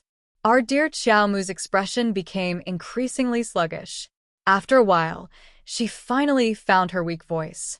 You mean this lousy book originally didn't look like that? Of course. Qiuqiu nodded. The netherworld jade is dark red and lusterless, warm to the touch, and shaped like scarlet jade. It's rare that the jade's aura can nourish mystic conscious, but the process is relatively slow. This secret technique was most likely carved out of a piece of netherworld jade. In reality, it should have been enveloped by that red mist, which is why it looks like this now. Then why did it turn into that tattered and stinking ghost from before? Our dear Xiao Mu was stupefied. I don't know. Maybe it's a hobby. Look at the golden talisman jade tome. Doesn't it also like to turn into 12 jade slips? Master, the golden talisman jade tome you originally saw was a book entirely made of pure gold. That's made from the pinnacle material of refined gold jade, so it's definitely different from those mediocre and high-grade mystic technique manuals that can be found everywhere. Our dear Chiao Mu was actually speechless. Hobby. Who could erase someone else's hobby, right? This lousy book wasn't like that, but this inherited secret technique loved to turn into a lousy book. What could she do? She couldn't stop it. This fellow's original form was some netherworld jade. No wonder it was impervious to fire and water. Was it really good for a book to be so strange? She blinked. How do I make it turn back into a normal book? It was very difficult for her to read its contents with its red mist enveloping mode. Simple, master. Actually, you just need to get it to remove the outer layer of red mist. The inherited secret technique is now in your conscious, so you can make it normal as you wish. Io. The little treant was hit by a fist-sized jade that flew out of the red mist and hit its head. It was immediately driven out of its conscious. Arbord. What an unreliable fellow. At the most crucial moment, he would drop the ball for her. She had to rely on herself for everything. However, in the next second, darling Chiao's consciousness that had entered her conscious was also brought out. She sat at the table with a strange expression on her face. She looked down and saw that there was a piece of dark red jade in her hand. Oh my, this arrogant secret skill. Little Tree muttered and hurriedly said, Master, why don't you try injecting some mystic energy into it? Arbor nodded and glanced at the small tree. Take Daching and Abeo back to the paradise. The two of them were too noisy, and they were interfering with her ability to read the secret technique. Little Tree had a constipated look on his face. Under the calm gaze of Arbor, he dragged Little Chick and the golem back, feeling aggrieved. Arbor placed the jade on the table and touched it with his tentacles. A thick wave of mystic energy flowed into the jade. In an instant, a line of words appeared on the jade. Spirit Division Record. The fated one will obtain it. This cultivation technique is divided into two parts, the soul chapter and the technique chapter. Before practicing this cultivation technique, you must first form a branch, otherwise you cannot practice it.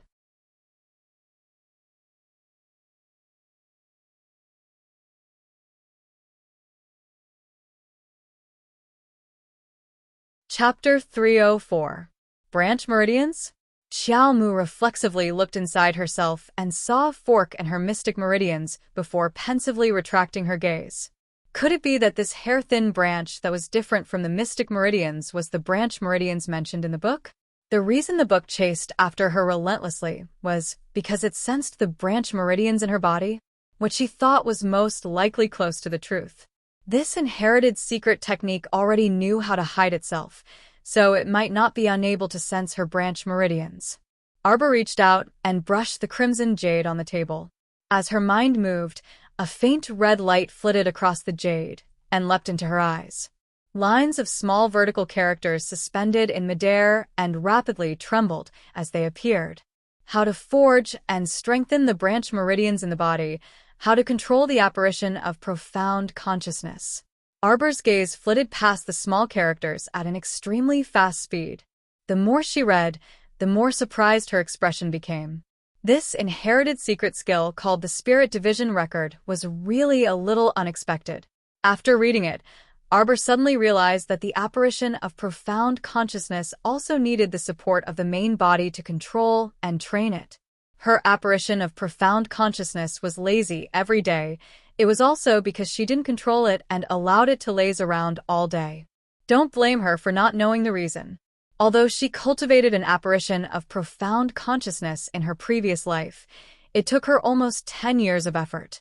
Moreover, it was under the condition of her body being crippled, but her mind not being crippled. It could even be said that compared to people of the same generation, she could be considered quite outstanding. Because some people may not be able to cultivate an apparition of profound consciousness even when they die.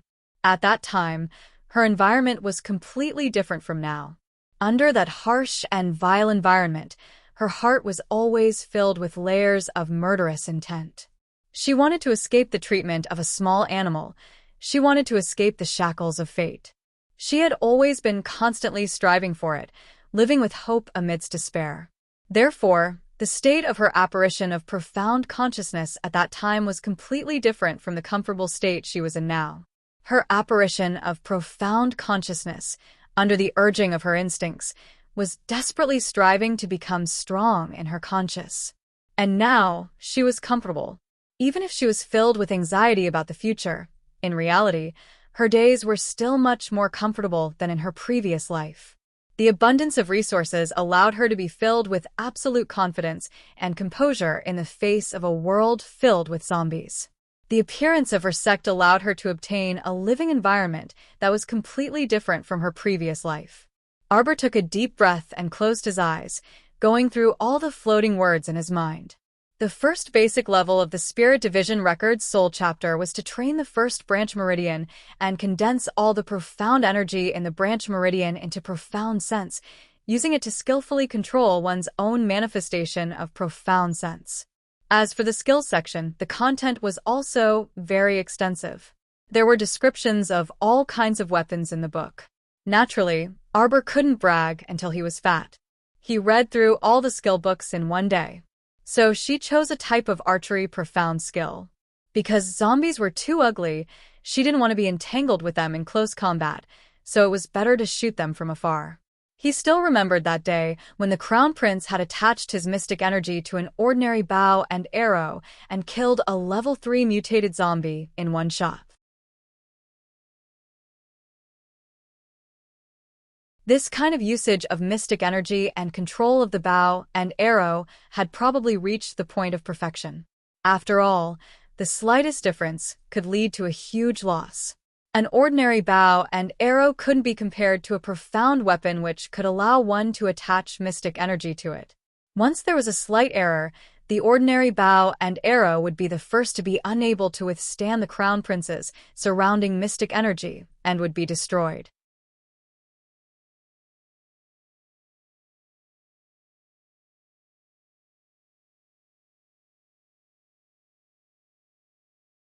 Chapter 305. Although she didn't want to admit it, that guy was truly super strong. Arbor pursed her lips and brushed the Spirit Division record on the table, storing it into her conscious.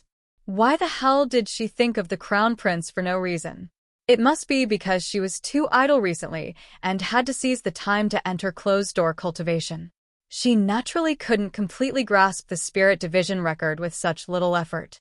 Thankfully, this inherited secret technique was stored in her conscious, so she could read it at any time. Arbor lowered her eyes and entered inner sight. She tried her best to condense the mystic energy in her branch meridian into mystic conscious, but this process was extremely slow and painful. Compared to the first branch meridian that was as thin as a strand of hair, the mystic energy in her main meridian was extremely abundant. If she wasn't careful, she would misuse it and condense the mystic energy in her main meridian into mystic conscious. The little fellow practiced until nearly 10 o'clock in the evening, but she still hadn't successfully condensed the mystic energy in her branch meridian. She knew that she couldn't be too hasty. The more hasty she was, the worse it would be, so she opened her eyes. She saw Murong-sun sitting across the table with her chin propped up on her hand. Murong-sun was looking at her with a smile under the flickering candlelight. "Little fellow, Master doesn't know whether to be gratified or heartbroken that you're so hard-working." Murong-sun sighed softly and stood up to support her hand. "Let's go, my disciple. Master will take you to First Peak for a stroll. At your age, ordinary children are all playful. Master doesn't know what to say about you being so serious and hardworking." Murong-sun nonchalantly picked up the child and swayed out the door with her in her arms. The entire snowy peak was shrouded in darkness, and the stars in the sky reflected the whiteness of the snow. Arbor felt that the scenery on First Peak was extremely beautiful. The pavilions and terraces were hidden under the thick white snow, occasionally revealing a bit of sharp eaves. The winding corridors were smooth, and the winding paths were deep and serene. The second and third peaks opposite First Peak were lofty and majestic, with sharp cliffs and handsome peaks. Under the night sky, the entire sect was like an unfurled painting, peaceful, tranquil, and filled with poetry. The child's gaze landed in the distance, and she was nearly mesmerized. She had never known that there was such a peaceful place in this chaotic world. Murong-sun carried the child to the summit platform. The scenery here was even more delightful, and she felt like she had melded into the embrace of the snowy peak. Stars swayed in front of her eyes, and below her was a bottomless cliff with a deep ravine. Arbor clenched his small fists and said, "Master, can I go to the mystical treasured land to practice from tomorrow onwards?" Murong-sun couldn't help but be dumbfounded. It was a moment before she said, "Child, if a bowstring is stretched too tight, it will snap. People are similar. You're still young, so you don't have to push yourself so hard. You have to work hard." The little stoic was expressionless as she said solemnly, "If you don't work hard, how will you protect Master in the future?" Murong-sun was dumbstruck for a moment before bursting into laughter. "Io, Master's heart is about to melt because of you, little stoic. Good, good, good. My disciple is so hardworking. Of course, Master will fully support her." Murong-sun lowered her head to glance at the child with a grin and pointed at the bottomless abyss below the summit platform. "Little fellow, go down from here. It's the mystical treasured land I told you about before." Murong-sun pinched the child's face. "This is our holy water sect's secret land." Jump down. "Are you scared?" Arbor shook his head.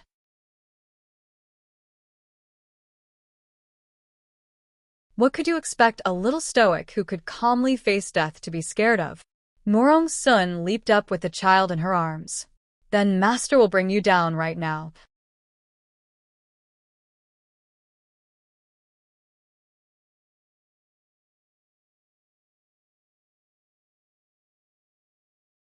Chapter 306. The speed of their descent was extremely fast, and Arbor could barely open her eyes from the gust of wind that buffeted her. She forced her eyes open to take a look and saw that the bottom of the snowy peak was covered in sharp icicles. Everything within several miles was covered in sharp icicles.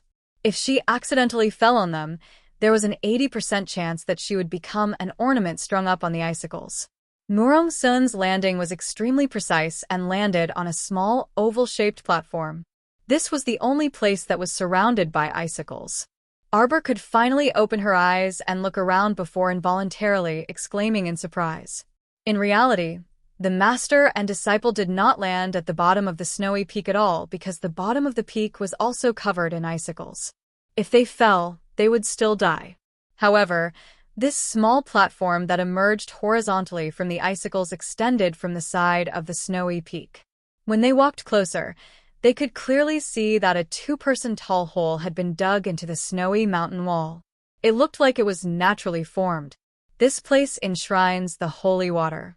It will be extremely cold inside, so you must pay attention to using your mystic energy to protect your body.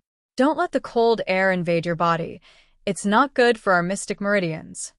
Murong-sun reminded her before holding the child's hand and pulling her into this natural cave. Indeed, the moment they took their first step inside, they felt an eerie chill assaulting their faces. Arbor reflexively opened the eggshell and covered her body with it. Murong-sun immediately laughed out loud when she saw it. "Disciple, your eggshell is amazing. It can resist the cold, heat, wind, and rain. TSK, this is a very powerful defensive mystic weapon.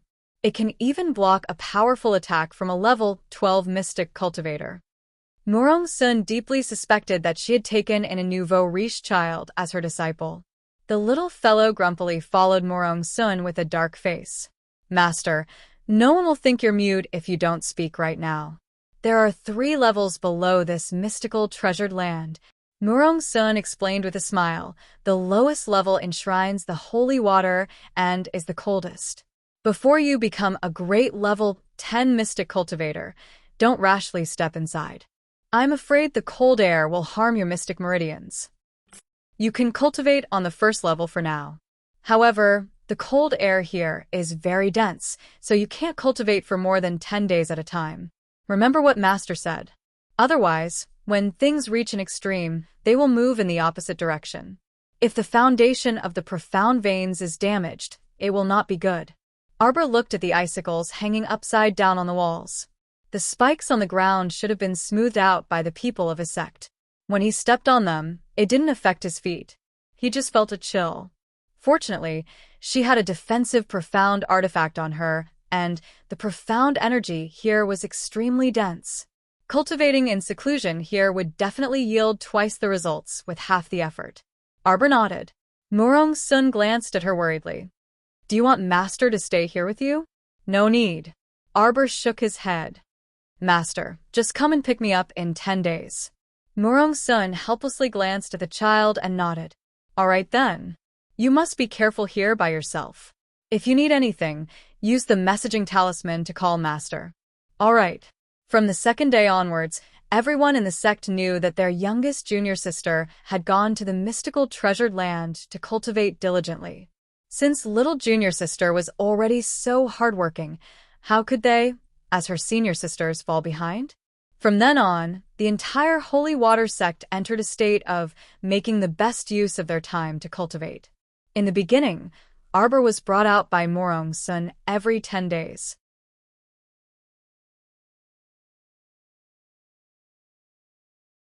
Three months later, she only came out every month. During this time, she really learned how to draw talisman matrices through the Golden Talisman Jade Tome.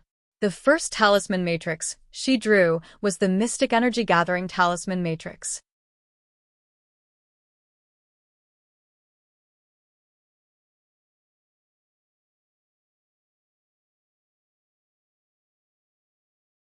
Chapter 307.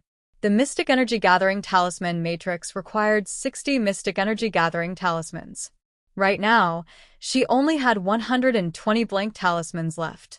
As a result, she used up half of the blank talismans to draw 60 Mystic Energy Gathering Talismans. This was the simplest beginner-level talisman matrix, but it took her about 2 days in Arbor to set it up. She placed the Mystic Energy Gathering Talisman Matrix on the first floor of the Mystic Treasured Land. This way, every senior sister who came to the Mystic Treasured Land to cultivate could experience a flying surge of mystic energy. The beginner-level Mystic Energy Gathering Talisman Matrix gathered all of the rich mystic energy in this place into the matrix. In the future, everyone's cultivation speed would be 1 to 2 times faster if they cultivated inside the matrix compared to the outside world. Our dear Xiao Mu wholeheartedly immersed herself in arduous cultivation.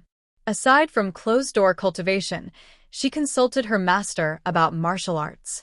Every time Xiao Mu came out of the Mystic Treasured Land, she would be carried back by Murong Sun, and the master and disciples would joyfully enjoy a sumptuous feast. Afterwards, Murong Sun would keep Xiao Mu by her side for a few days to test her and guide her attentively. Xiao Mu's cultivation increased by leaps and bounds with each passing day, stimulating all of the senior sisters in the sect to work harder. Only the heavens knew how large the shadow in the senior sisters' hearts was when they had such a terrifyingly talented cultivation maniac by their side. They felt like they couldn't stop. If they stopped for even a moment, they would be left behind by little junior sister who was running ahead of them. The gap couldn't be too wide, right? Otherwise, where would the senior sisters put their faces? Over the years, the little fellow's figure grew quite a bit. Now that darling Xiao had reached the age of a golden hairpin, she didn't allow anyone to carry her anymore. Because of this, Murong Sun was both regretful and gratified. Her heart as a teacher was melancholy for a very, very long time. The sect master's peak was filled with verdant green bamboos. In the past few years, the sect's disciples frequently went out on missions, so even if they weren't very wealthy, they had no problems with basic food and clothing. Sky Peak even accumulated quite a bit of surplus food. The sect master's days were also quite good. She had just renovated a row of bamboo buildings 2 days ago. At this moment, the sect master was leaning on her brocade couch, waving the cattail leaf fan in her hand, fanning herself from time to time while calling out, "Yo yo, yo yo hey." The disciple guarding the door hurriedly ran in and hurriedly said, Sect Master, Senior Uncle Murong is here. Please speak louder." Ah. Hurry up. The sect master hurriedly lay down and asked the little disciple to carry the bedding to her body. She kept moaning and groaning. Murong Sun's indifferent voice came from outside the door. The little disciple said worriedly, Peak Master, Sect Master has been sick for several days. He doesn't have any appetite for food or drink. He looks like he has lost a lot of weight. Murong Sun. Master, your disciple is here. Murong Sun stepped through the door, and her lips involuntarily twitched when she saw the dying Sect Master being pressed down on the bed by two sheets. Ah, Sun. The Sect Master sighed. Murong Sun hummed in acknowledgement and went to the table to pour herself a cup of tea. She calmly looked at her childlike master. I'm afraid Master really won't make it this time, the Sect Master stuttered. She raised her trembling hand and took out a token from her chest. From today onwards, you are the 17th generation Sect Master of my Holy Water Sect. Master, the date for the 3 sects competition has been set.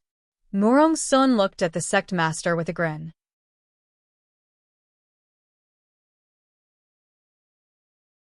Did you know? The 5 factions initiated a provocation this time and have already sent out a competition invitation.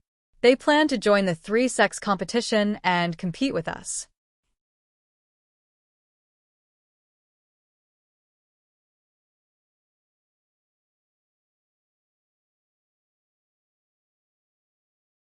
Chapter 308. When the Sect Master heard this, she hastily lifted the bedding and jumped up. What?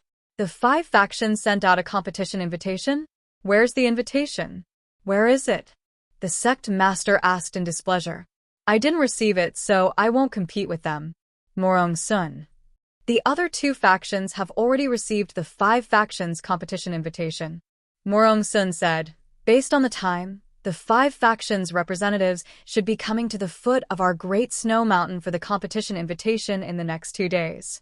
Sect Master, you just have to remember to get up and accept it. The Sect Master's outstretched hand suddenly froze. She looked down at herself and saw that she was wearing a white undergarment and hopping barefoot on the ground. Ah! How did she forget to pretend to be sick in her excitement? When she looked up again, Murong Sun threw her aback in capital letters. It angered her so much that she slapped the table and cursed, "Wicked disciple." On First Peak's summit platform, a figure in light-colored clothes stood upright like a jade sculpture and looked up at the distant horizon.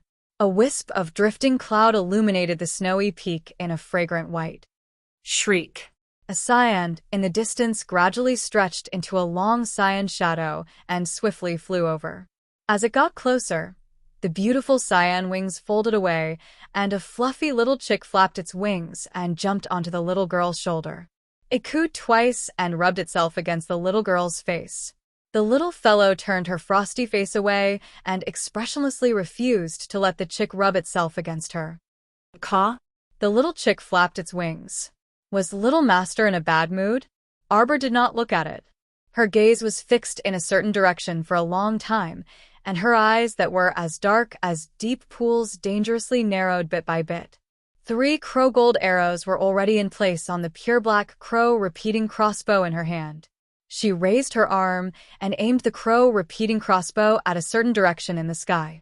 Miss Chiao's voice was bone-chilling and emotionless, as if it had been fished out of ice and snow. Who dares to trespass on Holy Water Sect's First Peak without notifying us? Get down here immediately, Miss Chiao icily said. Otherwise, I'll shoot you to death immediately. Bear the consequences. In the distant horizon, a green-headed eagle was advancing at full speed toward First Peak. The 3 people led by Quan Daodong were standing on the eagle's back in high spirits, preparing to enjoy the admiration of the Holy Water Sect's female disciples. Suddenly, a cold voice interrupted the trio's unrealistic fantasy. Quan Daodong immediately flew into a rage out of humiliation. He stood on the green-headed eagle's back and shouted loudly, Myriad Faction's eldest disciple, Quan Daodong, has come to the Holy Water Sect on behalf of the 5 factions under my master's orders to submit a competition invitation. This fellow thought that by saying this, the other party would definitely give face to the 5 sections. However, if you don't get down here within 3 breaths, die. An icy cold, machine-like voice instantly rang out. It was neither loud nor soft, neither light nor heavy, but it alarmed the entire Holy Water Sect's First Peak. Eldest senior brother, we should go down quickly. Among the two young disciples standing behind Quan Daodong, one of the female disciples said in a trembling voice. Quan Daodong was also a little flustered. He wasn't sure if the girl with the icy voice would really disregard the reputation of the Five Gates and attack him. He didn't dare to take this risk. Compared to his own life was still more important. Quan Daodong didn't care about acting mighty anymore and quickly pressed the green-headed eagle down.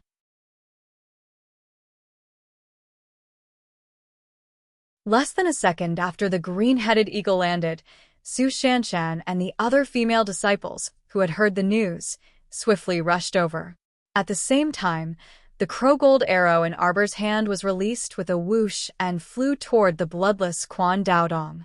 You're tuning in to the Blissful Bookshelf YouTube channel. We're so grateful for your support, and don't forget to subscribe to join us on this incredible journey through captivating stories. Your generosity through donations truly makes a world of difference, as it's the primary source of revenue that allows me to expand and enhance this channel for you. Thank you from the bottom of my heart for being a part of this adventure.